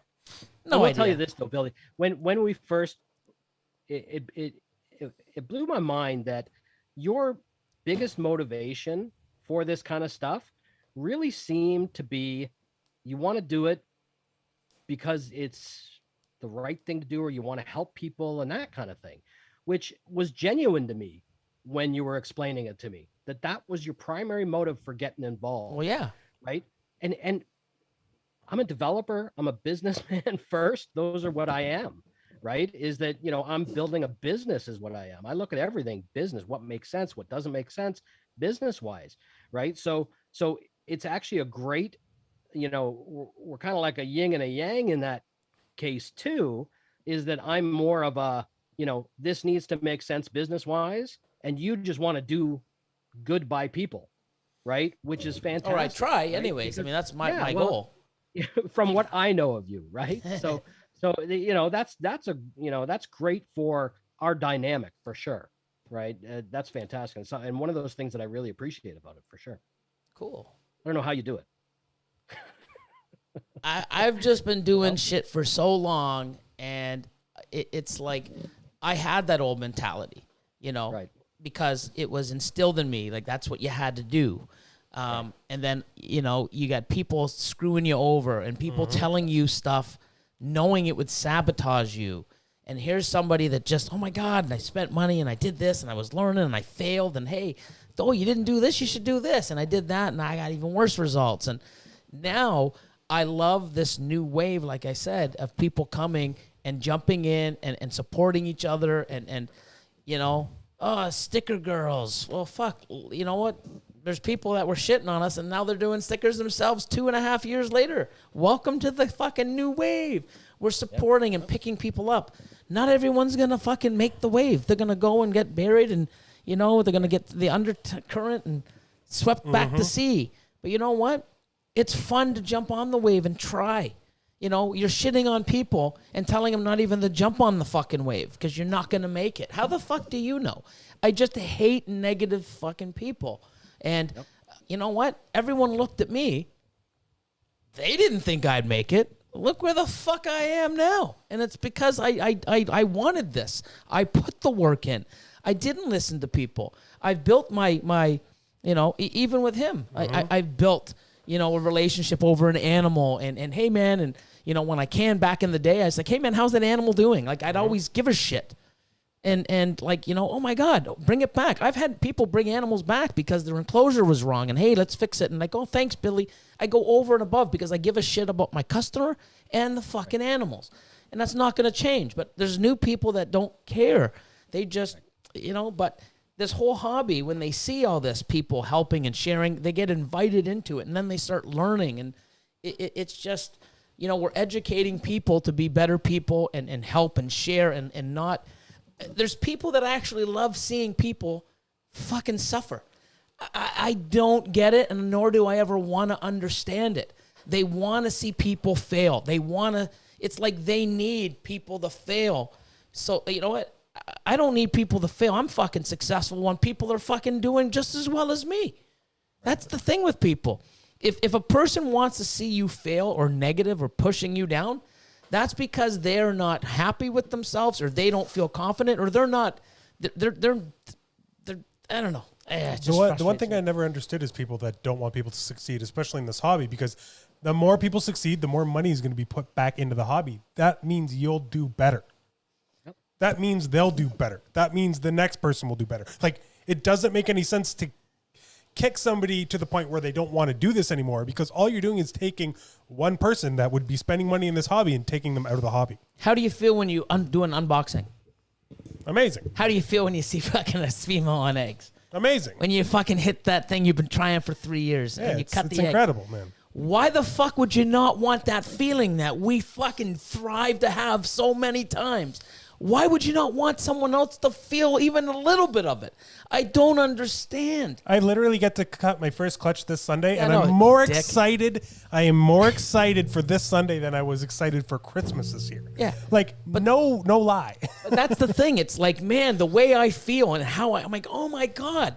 If I can give someone an opportunity to learn or teach them how to, never mind being a big monster of a business, just to fucking have a proper clutch, buy the right animals and invest the right way and do things the right way and get the right stuff and put the work in and actually, wow, I can do it. Never mind they can do it. The feeling and every excitement from the pairing, from purchasing the animals. Oh my God, it's breeding size, locking them. Seeing it ovulate, getting a clutch of eggs, putting them in the incubator, having them hatch. Holy shit. It's like never, like, oh my God. You're also discounting the secondhand excitement when you help somebody and watch them also do it. Like the first person I helped go from just start out with snakes to their first clutch to watching them cut that clutch to watching the eggs. People don't see that oh shit. my God. They It just was see the the coolest thing dollar ever. signs, Yeah. and that's what kills me. You know what I mean? Yeah. Like, I get so, fuck, I do really well. I do really well. I'm not complaining at all. But when I look at a phone and I get a message saying, hey, Billy, remember that animal you sold me? She's on eggs. Wow. Hey, Billy, you know, that thing that you did, you know, I did it and I saved the egg and it's fucking wow. Or, hey, Billy, because of you, I got into this. You know, hey, you're contagious. And, you know, my daughter made me watch you and now we're doing this together. That's fucking worth way more than any dollar sign. You know what I mean? You know, dollar signs anyone can make. Dollar signs anyone can make. Try to get it where that feeling where someone else reaches out to you and thanks you. You can't pay for that shit. And the way you feel brings fucking almost tears to your eyes. Some of them. Fucking stop thinking about the dollar signs. Think about helping people and growing and loving what you do. Because if you do that, the money's fucking there. The money's always there, people. Think about it. Put your head in the right mindset. So I breed a lot of different things, right? I don't just, ball pythons are something I've done for a while, but I had an experience about 9 years ago. I got my first emerald tree boas, and they were wild caughts, and I brought them home and I fed them, and one regurgitated, right? And then the second one regurgitated. So I reached out to one of the bigger emerald tree boas back then in Canada. And his email, a very short email back to me, put them in the freezer. They'll never live. And that was it. That was his reply to me. So you know what? I went online and I tried to figure it out. I ended up getting the better enclosures, got the humidity right, the air circulation right, everything else. I'll have my second litter from them in 3 years in probably 2 months. Awesome. Right? So, that's sick. so that is what does it for me. Right. I brought in Burmese pythons from the States, hypos. So I was the first one to breed ivory Burmese pythons in Canada. So those are the things that do it for me. I don't know how you can continue to do ball pythons all the time. I get it. I love ball pythons too. The reason, I just bought another rack. I told my fiance, you know what? I miss seeing regular clutches all the time because my emeralds are every 2 years. Yeah. Right? And only the second time. I've got iguanas, albino iguanas that I've been raising up for 3 years now. That'll give me my first viable clutch, hopefully this year. She's ready to go. Sick. So those are the things that I go for. I breed red-footed tortoises too. So we had about 27, 28 this year. So for me, those are the kind of things that I get into. I need another tortoise. I have Woma pythons. I even have crested geckos. Right, as long as I need the variety. Whoa! Hold up, you have Woma pythons too? I have Womas. I should have eggs hopefully any day. Oh shit, we were just talking about that the Oh other man, day. I gotta get this guy's email. Damn. You want red-footed tortoises? All my tortoises go out to Dawn in Montreal. Redfoots aren't for everybody. They just get too big. But yeah, so it's all about that's the kind of thing that I'm into the different species. Right. And accomplishing those things. Like I've got, 3 or 4 different projects for my balls, and it's all about just those projects. I don't need 100 again or 120 adults or anything like that. It was too much work for me. So I just, 7, 8 years ago, I got rid of them all. I think, I think, that's your story too, Chris. Get Yep. rid of, cut down and then come back in. Mm-hmm. Right. And I came back in, last year. I've got a pastel ball python that I bought from a guy in Saskatchewan 14 years ago. I don't even remember the guy's name. He was one of the first ones breeding him. I paid $3,500. I still have her, and she breeds every year. Awesome. See? So that's the only animal that I've really kept, right? All this time. I was the same way. I kept 3 snakes. Exactly. Just as pets, right. yep. Yeah. Like I think I've got a normal. I think I've got a normal, something else, right? Yep. That I've kept all the time.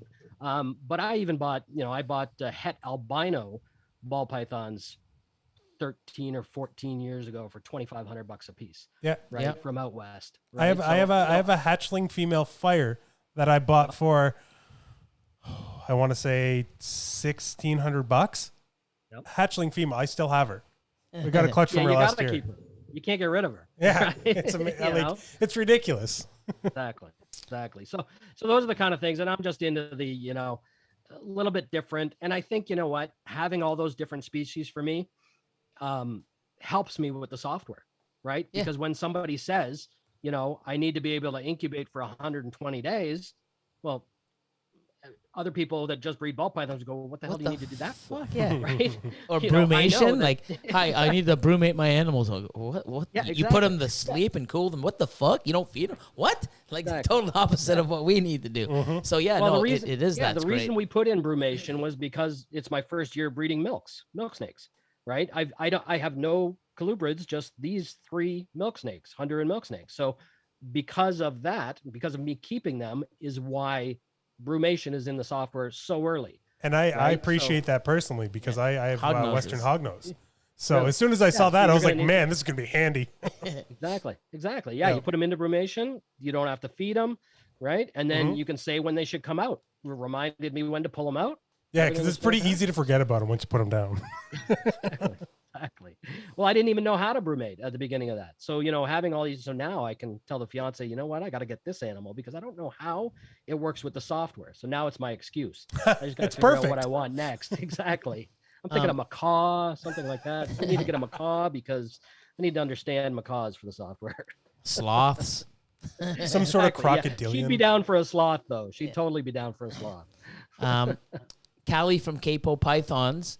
And I know a few other people have mentioned it on some other, like on the. I've actually seen this question a couple times and I keep forgetting about on it. Discord, and a few other people said, does Husbandry.Pro help with rodent breeding? And Capo Pythons, Callie's, how is development going for tracking rodent breeding? Because I know that too is a whole other industry that's, I think it's almost like the ball python game. It's like, Right. fuck. So everyone's doing it. so going back to, like I have basically 2 friends in the industry, and that's, Dawn and Yan out in Montreal at Monarch Reptiles.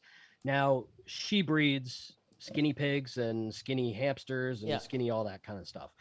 And she's been bugging me. So bottom line is I don't have any experience. I used to breed my own rats, but that's about it. So I don't have any experience on knowing how it should be tracked and all that kind of stuff. So she's going to help me with that. And we're planning on doing that.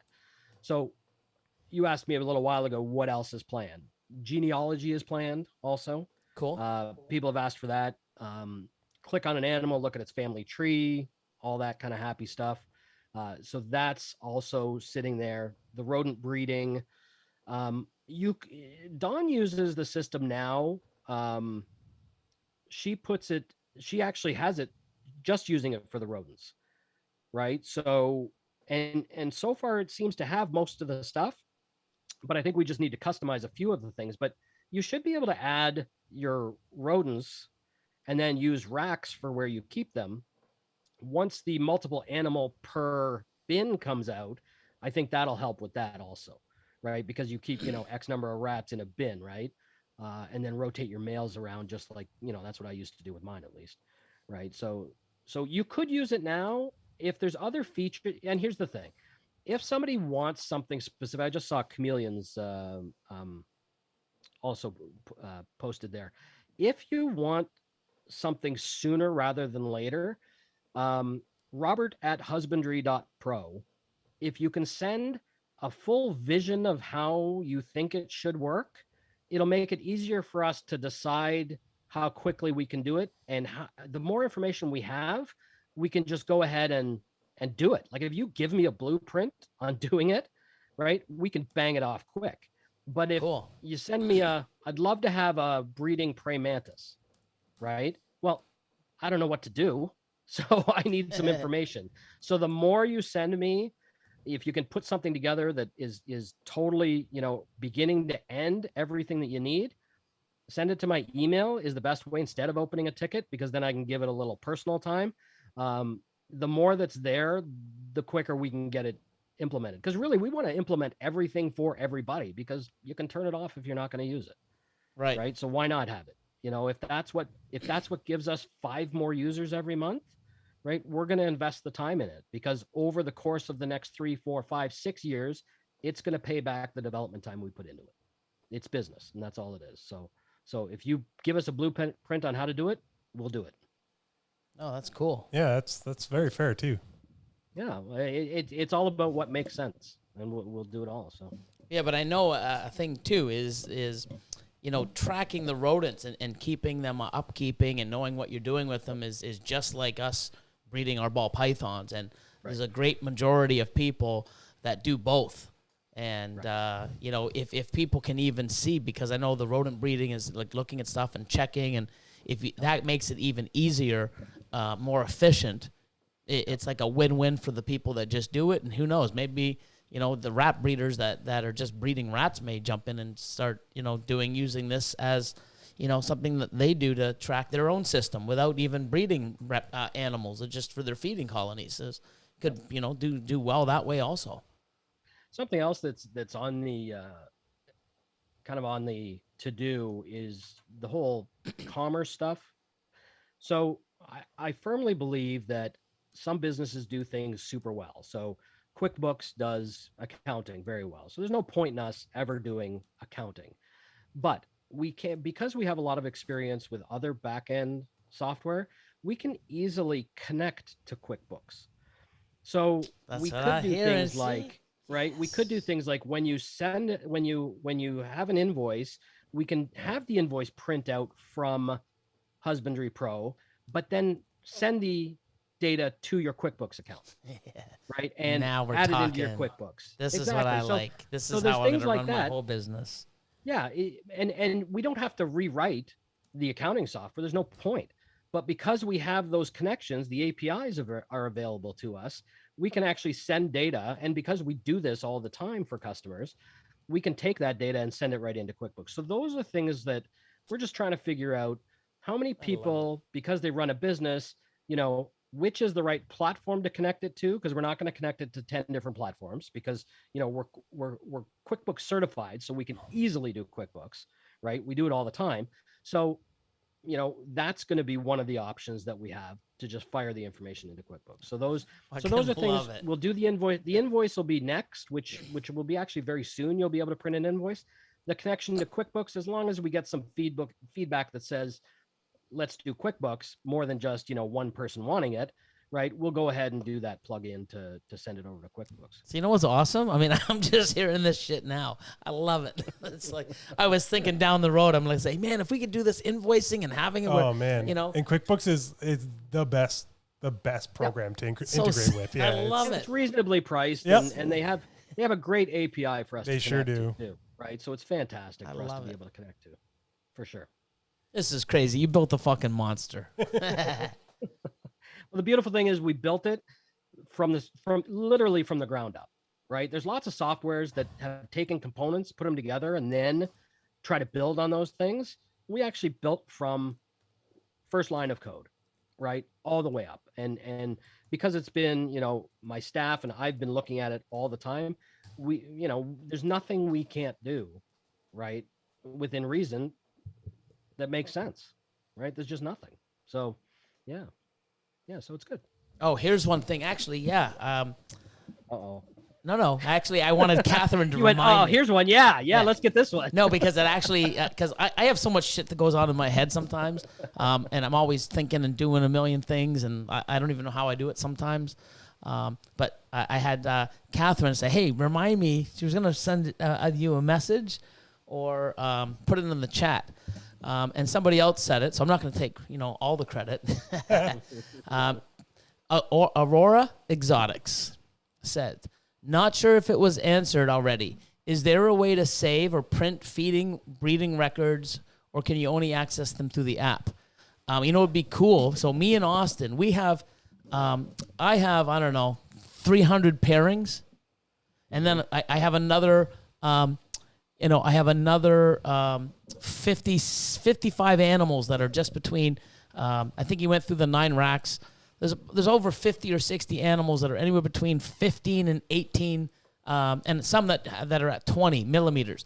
So now we're basically going to be putting animals to them. So we got to pair them.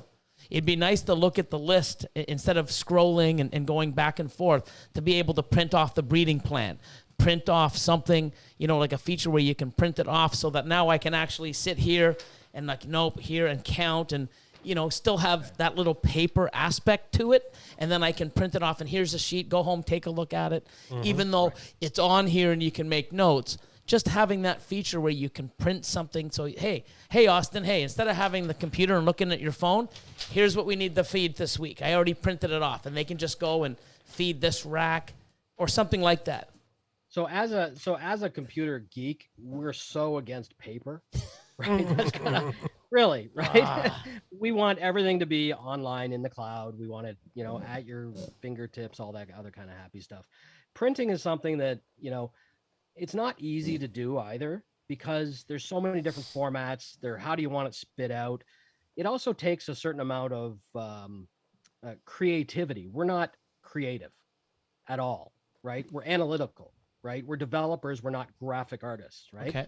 So to be able to present that information in a printed form is not the easiest thing in the world for us to do, right? And to spend a lot of money on having somebody show us, if somebody in the industry could say, hey, this would look cool, right? Because for us to go to a graphic artist, like I have a graphic artist on staff for another part of my business, but he would not understand at all what a sell sheet should look like, right? Or what, like I have to design something like that, or what a breeding plan should look like when it's printed, right? Because he doesn't understand the animals, right? So trying to outsource that to somebody outside of the industry is difficult.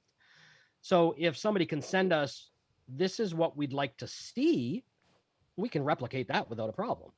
Right? We can take, you just need to show us what it looks like. We know what a family tree looks like, so we can do that, right? We know what an invoice looks like because we can do that. But what does a breeding plan on paper look like? Right.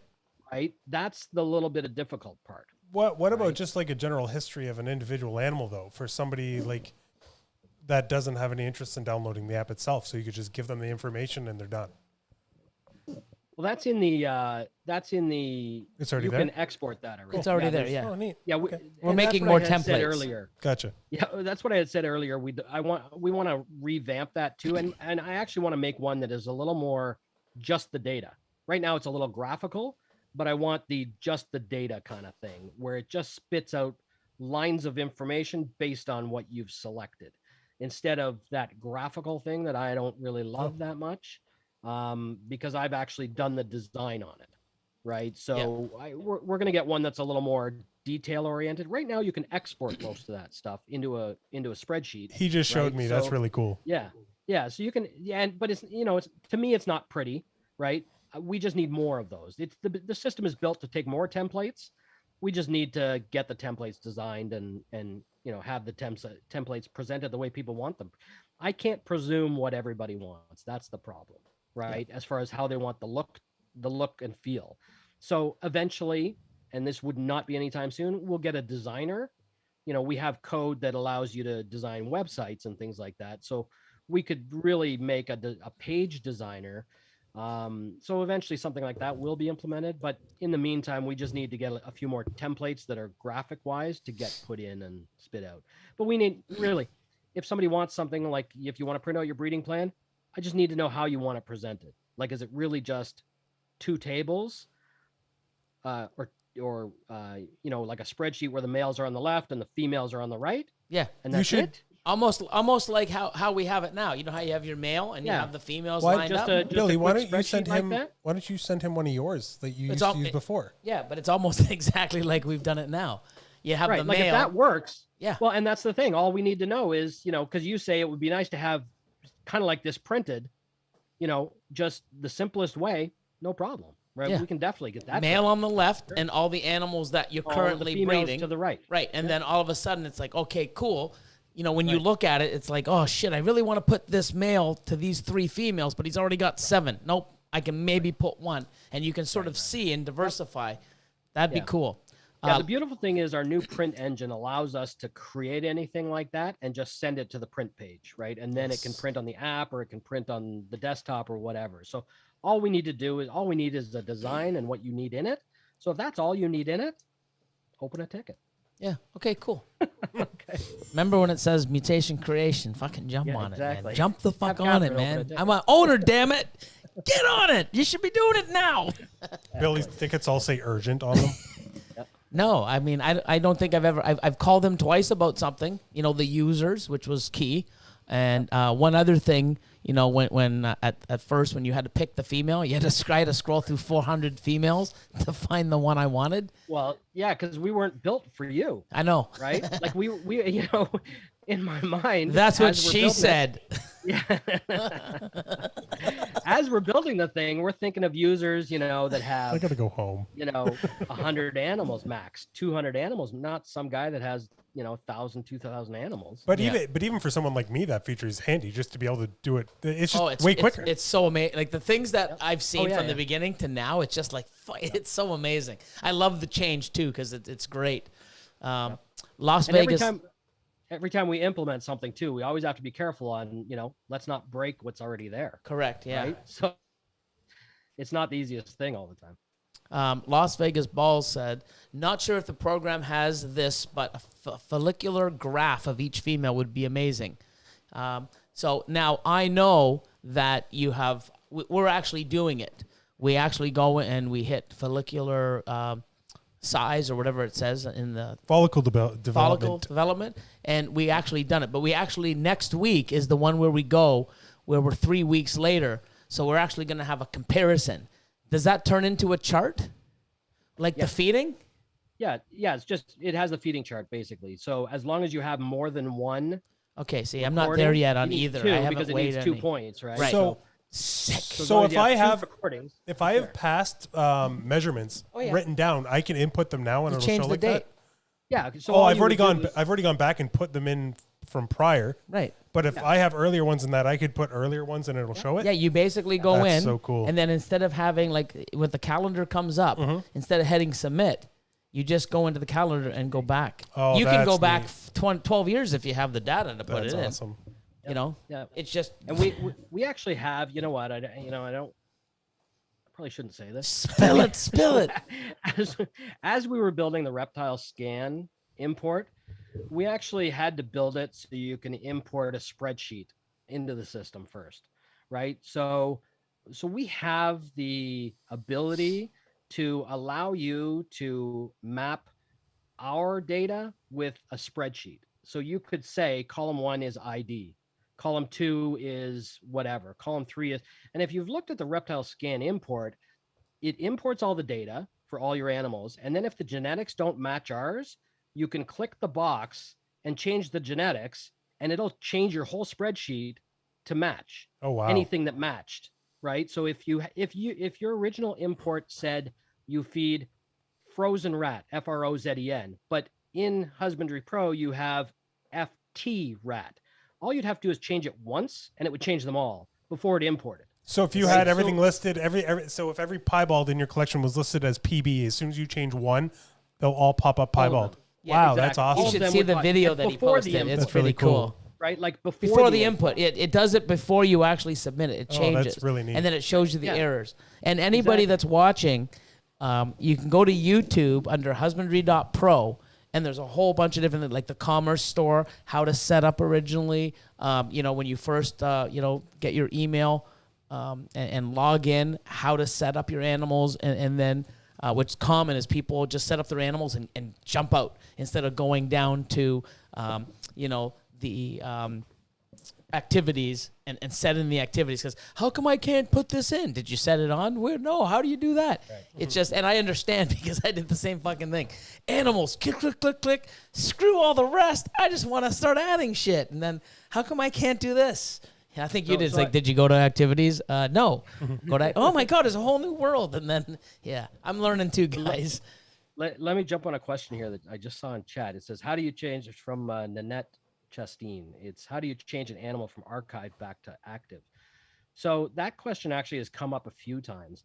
Archive is used like delete, except to keep the data so you can refer back to it. So there's actually no way to take it out of archive.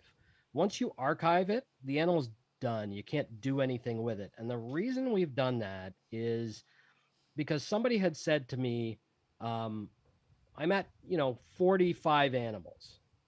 I'm going to go up to 52. Do I have to upgrade? Well, yeah, because you're over 50. Well, how about if I archive a couple, or if I deactivate a couple animals and then reactivate them to feed them and then deactivate some other ones so they're always staying under the 50, right? And we, all we're asking is for fair use.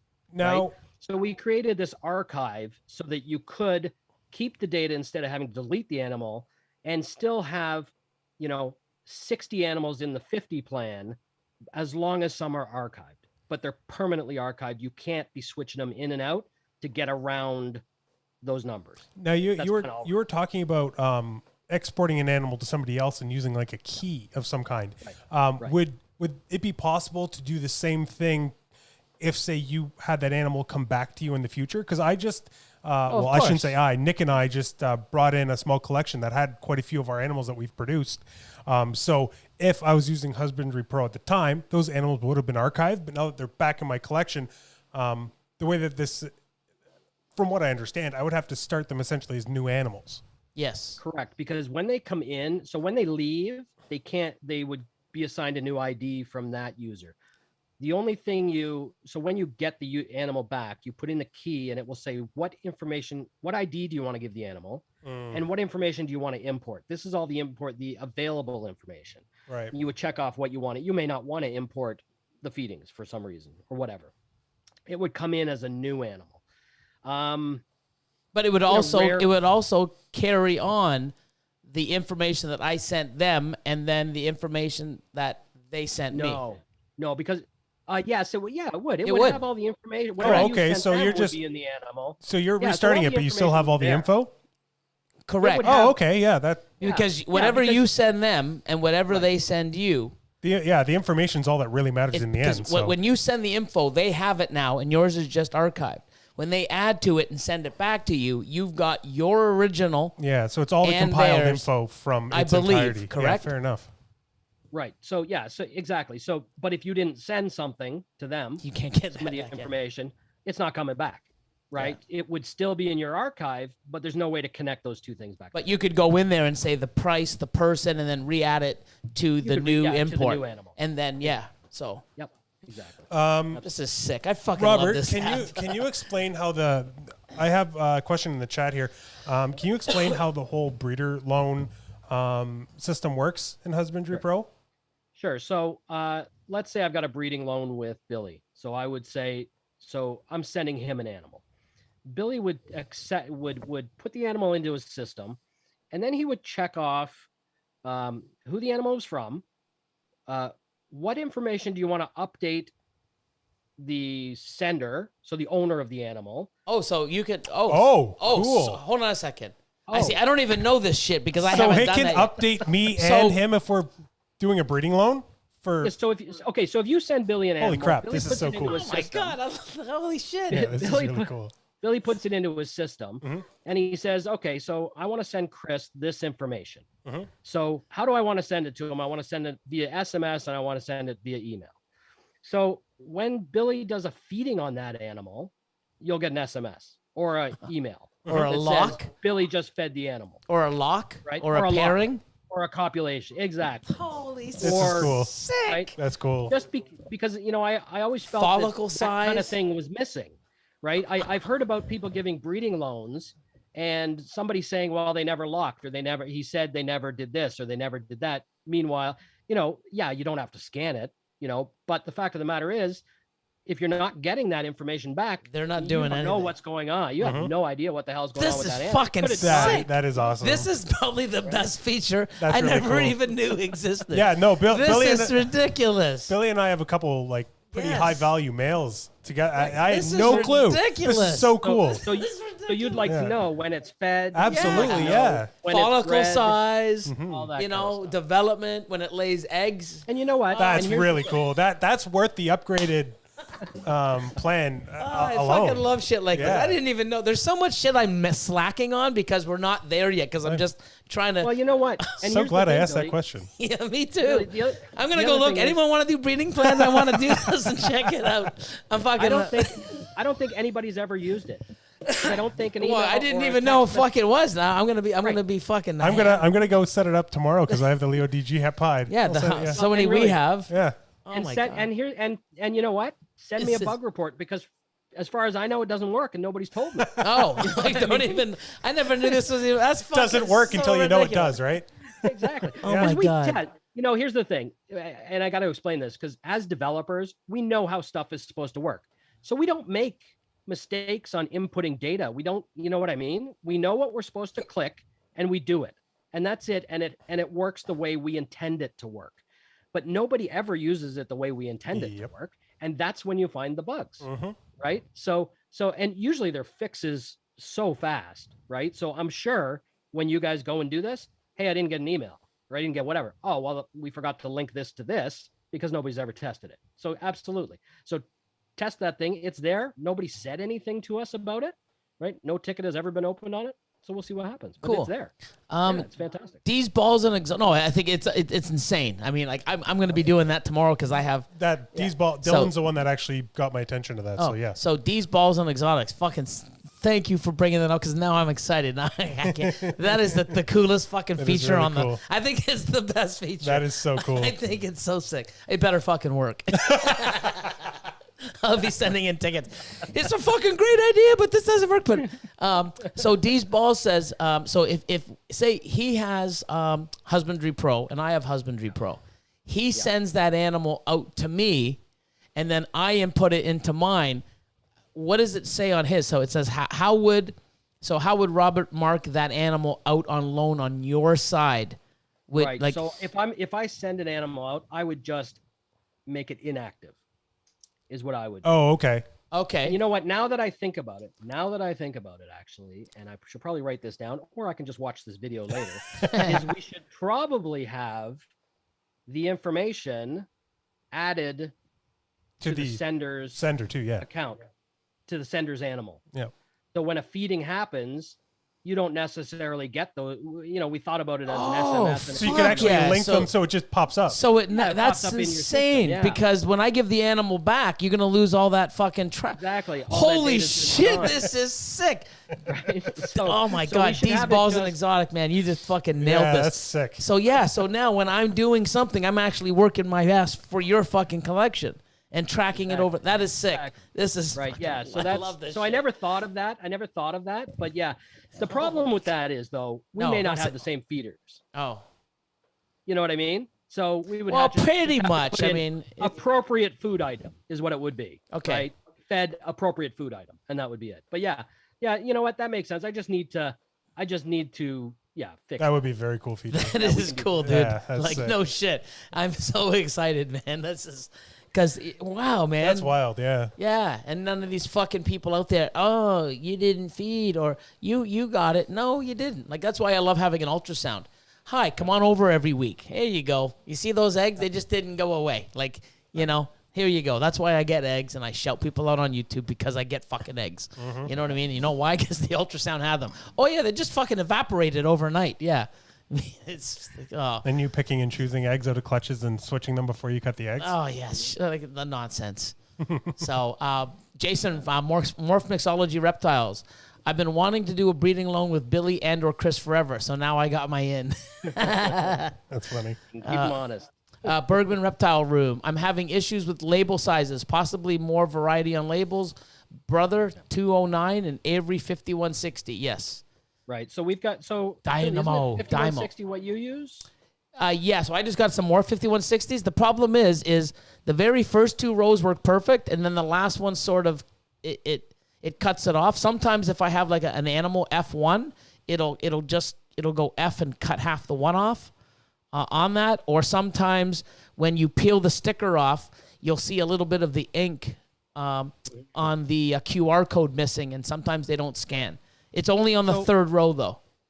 Right. So we have a whole new, that's another thing that is soon to be launched, is a whole new, when we did the Dymo label printer system, it's flawless and it's perfect and it's easy and everything else, because the Dymo printer labels print beautifully, and the Brother printer labels print beautifully. So as long as you're using those thermal printers, that whole engine, we're actually going to be, it's just a superior engine to be, you can look at the label before you print it, modify the information that's in that label before you print it. So we're going to actually use that for the main printing engine. So that's why I haven't done too many. I know I've had requests for new labels, and that's why we haven't added a bunch to the system, because we're going to have to rework them in a few weeks again for the new one. But we also have a better wizard coming. So we understand that we're lacking a little bit in the printer thing for the labels. The 5160 though, I print with it as long as you set it to 100%, not fit to page. You should print the 5160 fine on letter, not on A4. So if you set so unless you're in the UK, what's used in the UK? A4? I'm not entirely sure. So it may be it may be an issue there. You know what? Bergman, send me an email instead of opening a ticket to Robert@Husbandry.Pro, and just tell me about the Brother 209, because if that's the thermal label printer type thing like the Dymos, then we can easily make a label for that. That's kind of quick. The 5160, if you're having problems with that one, send me a picture of how it's coming out, and I'll help you figure that out, because it should be working right, Billy. I print those ones fine. Okay. Yeah, you use A4. It might be a problem with the A4 and that's solved in our new engine too. So we just need to, I might get that pushed a little faster then, because that may solve. So UK says they use A4. A4, yeah. So it may be, so we'll see. So yeah, Bergman, send me an email and I'll help you figure that one out. It'll help us out too. Oh, that's awesome. And I mean, see, that's the thing. I've learned so much about this app that I'm a part of. Yeah. And it's like, oh, fuck. I'm so so an expert. Yeah, no. And the thing is like, we just started, putting in weights. I mean, we have a lot of other things that obviously, take more precedence than this. And I always have my priorities, up there, and my animals come first. This here, we've like I said, we did all of our breeder stuff, anything breeding, so that we can implement, the amazing features of the breeding loan, incubation and everything, and tracking everything. Now we've done everything for sale. Now we got the stuff up for sale. We're utilizing the store. Now we're actually going in all the holdbacks and actually printing off all the labels. We've got 5 out of 10 racks done. So 350 animals. So we're going to print them all off, stick them in the little sleeves and do that. So that's going to be done. We still got to input another 350 animals in there plus. So, it's a time thing. But I'm hoping by the end of the month.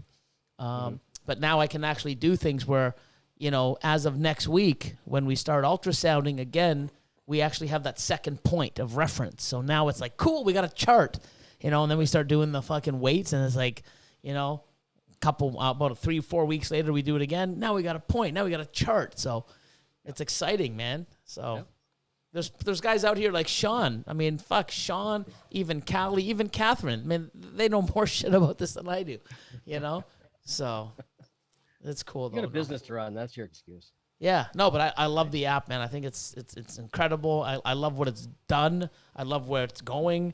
And I've seen it, and I love being a part of it because I do think it's incredible. And some of the stuff, you know, I mean, some of the big breeders like myself, it sucks putting it in. And you know, we haven't put in all the stuff where I got it or all, you know, the sire and dam, like that's still down the road. I just have it where it's functionable, where at least from this day forward, I have data. And then I can always go and get that other data added in. But what it's doing now, it's scan here, sell. You know, it's sick. It's incredible. I love it. I love everything that's, you know, you've done and everybody else that has added, you know, some things that makes this better for all of us. Like, you know. I was jumping up and down when the fucking, like, even then, no, Chris, here. No, it's 7 o'clock. Don't worry, we got a minute here. And I'm telling, go in here, hit it. Look at this. Change the color to pink for the female. Yeah. So cool, man. You know, so it's awesome. It's definitely neat. Beautiful. But no, man, I appreciate your time. 3 hours in. Thank you. Yeah, you know? Damn, I didn't think I'd last this long. 2 hours past my bedtime. But no, man, it's been awesome. And like I said, I've learned a lot too. And, you know, if anyone's not out there using it, try it. It's like 30 days free. You know, like I said, I mean, it's just getting better. Pick any plan too when you start, because when you actually, if you decide to keep it and subscribe, you can downgrade or upgrade. So like if you want to try out the spider webs, like if you want to try everything, go with the breeder plan to start out with, even if you may not stay at that level, if you don't think some of the features that are there. And then when you subscribe, you can downgrade to the, you know, the personal or the hobbyist or collector, whatever you want. Good tip. You don't have to start out with the top plan, right? Well, you know what's cool really too? Based on number of animals. Like there's so many people that want to do, you know, like a website and stuff like this, you know, and that costs money and developing. And every time you want to make a change or something, you gotta pay the developer or the guy that did it, and it's ongoing. And you know, what you've done just in the breeder, where, you know, breeder and up, the commerce, you just basically go, you turn the female on to, you know, or the animal for sale. Is it for sale? Yes. Turns on. Here's the price. Here's this. You do this. It goes into your store. You hit it. It gives you a professional store. And if anybody wants to look, if you go to, because mine's active right now, if you go to Husbandry.Pro /stores/mutation-creation, you'll see my store. I got 159 animals up, and you get that for free. It's a part of the app. And all I do is send that URL to people, and they can go on there. And what's cool about it, which is the first time, I've had people message me. Oh, yeah, you're on it. Yeah, that's cool. It's pretty cool, right? And it has the genetics and everything. And you can actually hit the picture, and it brings up another picture. It has all my things. You can go there. You can go to my website. You can hit a thing, go to my Instagram. You can go to my, it's sick. But what's great is when someone requests something, it says Husbandry.Pro store. So you actually look, and I get emails from all over the place. It says Husbandry.Pro store. So I know it's so sick. I know where it came from. I think the breeding plan is the one to go with if you're just trying it out, right? Because then you can kick the tires on everything. And it, you know, for $18 a month, I think is what it is US. I think it's 24 Canadian, something like that. Or the yearly subscription. Sick. I think it's the one that has the best value. You can use everything. And you can have 500 animals, even if you only have 20 animals, right? It's still the one that does everything. That store alone, for someone to actually get a website to even have something remotely like that, you're paying, if not probably 1,000 or so. 1,500. And you maintain it pretty easily right through the system. And we're actually going to upgrade that. So the store owner can show whether the feedings are there, you know, when the last, you know, you'll be able to show, do you want, right, all the history activities shown to the users also. So you'll be able to look at that animal and see when it ate last and see what it's eating and all that kind of stuff up to the store owner, depending on what he wants to show. So we're going to upgrade that too. Oh, cool. A shout out from Christy from Rocks and Reptiles. Even though you're like me, 100 off, it's congrats on 600 YouTube subs, the Reptile Ward. Thank you. 600. Thank you. Only 400 more to go. Chris, what was that store link? Type it in. So Husbandry.Pro. It was Husbandry.Pro Slash- /stores/mutation-creation. dash creation. And you can check it out. And all yeah, I do, just pumped it. I punched it in. It was super easy. and you know how crazy it is. You can just send a link. So what I've done is say on Facebook, hey everybody, I got some animals for sale. Click the link below. They click it, it takes you right to the store, and then everything else is it's sick. And all I have to do is on there because all the pictures are already on. For sale. So what Catherine would do is go in, turn it for sale, put in the price, take a picture of the animal. When you go to your store, only the animals for sale. There's a nice little tab where anything for sale, you can just basically go in and type you type the animal and it pops up. It's like a search. And then you just hit, enter, and it stays in there and it automatically loads in the store. And if you really want to go and you want to use any animal, so say you don't want to go out, you can actually turn on the tab to choose any animal that wasn't prior set for sale. You can go in there and just turn it on, and then you can pull up those other animals. And you got to make a little bit of you got to find the animal, and then. But I mean, it's awesome, and it takes seconds. It's sick. I love it. Amazing feature. I'd pay $25 a month just for that fucking feature, knowing what I've spent on a website and I did this on Patreon where I had a professional in here.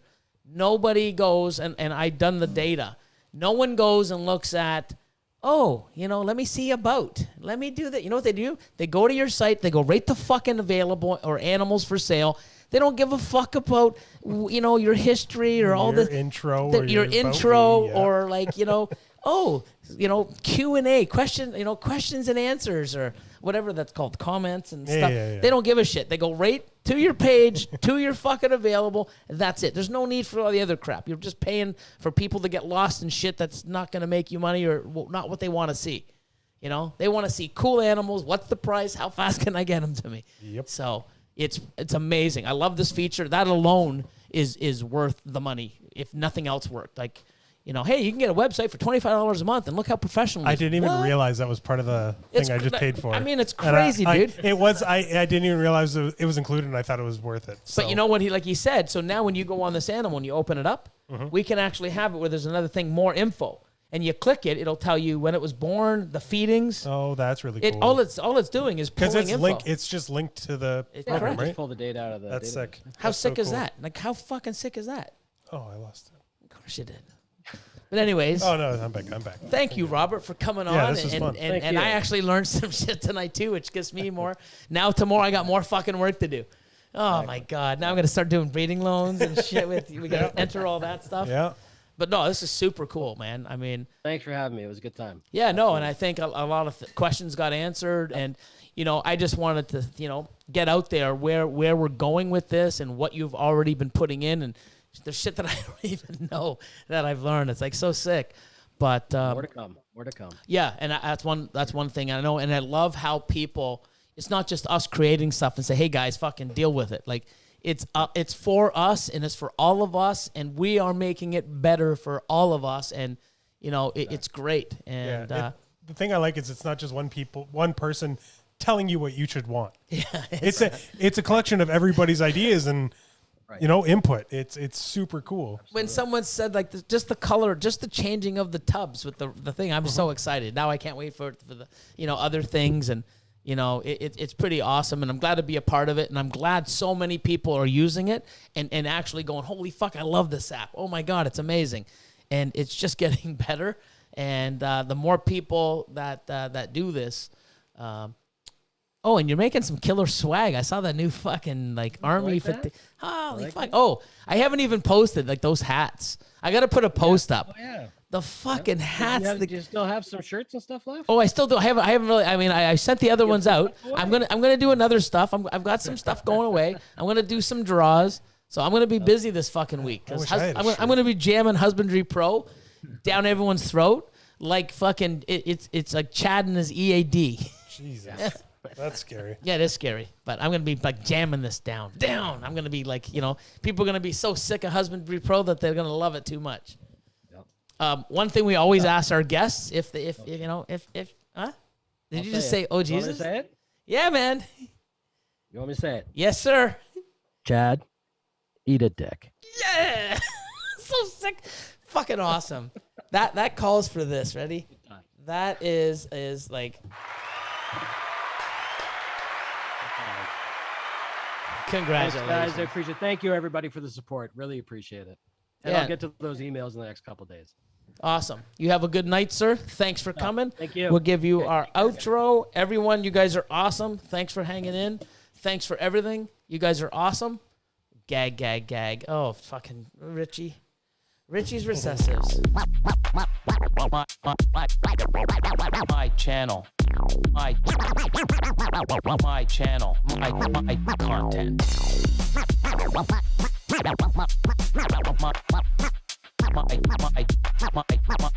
My channel, my content.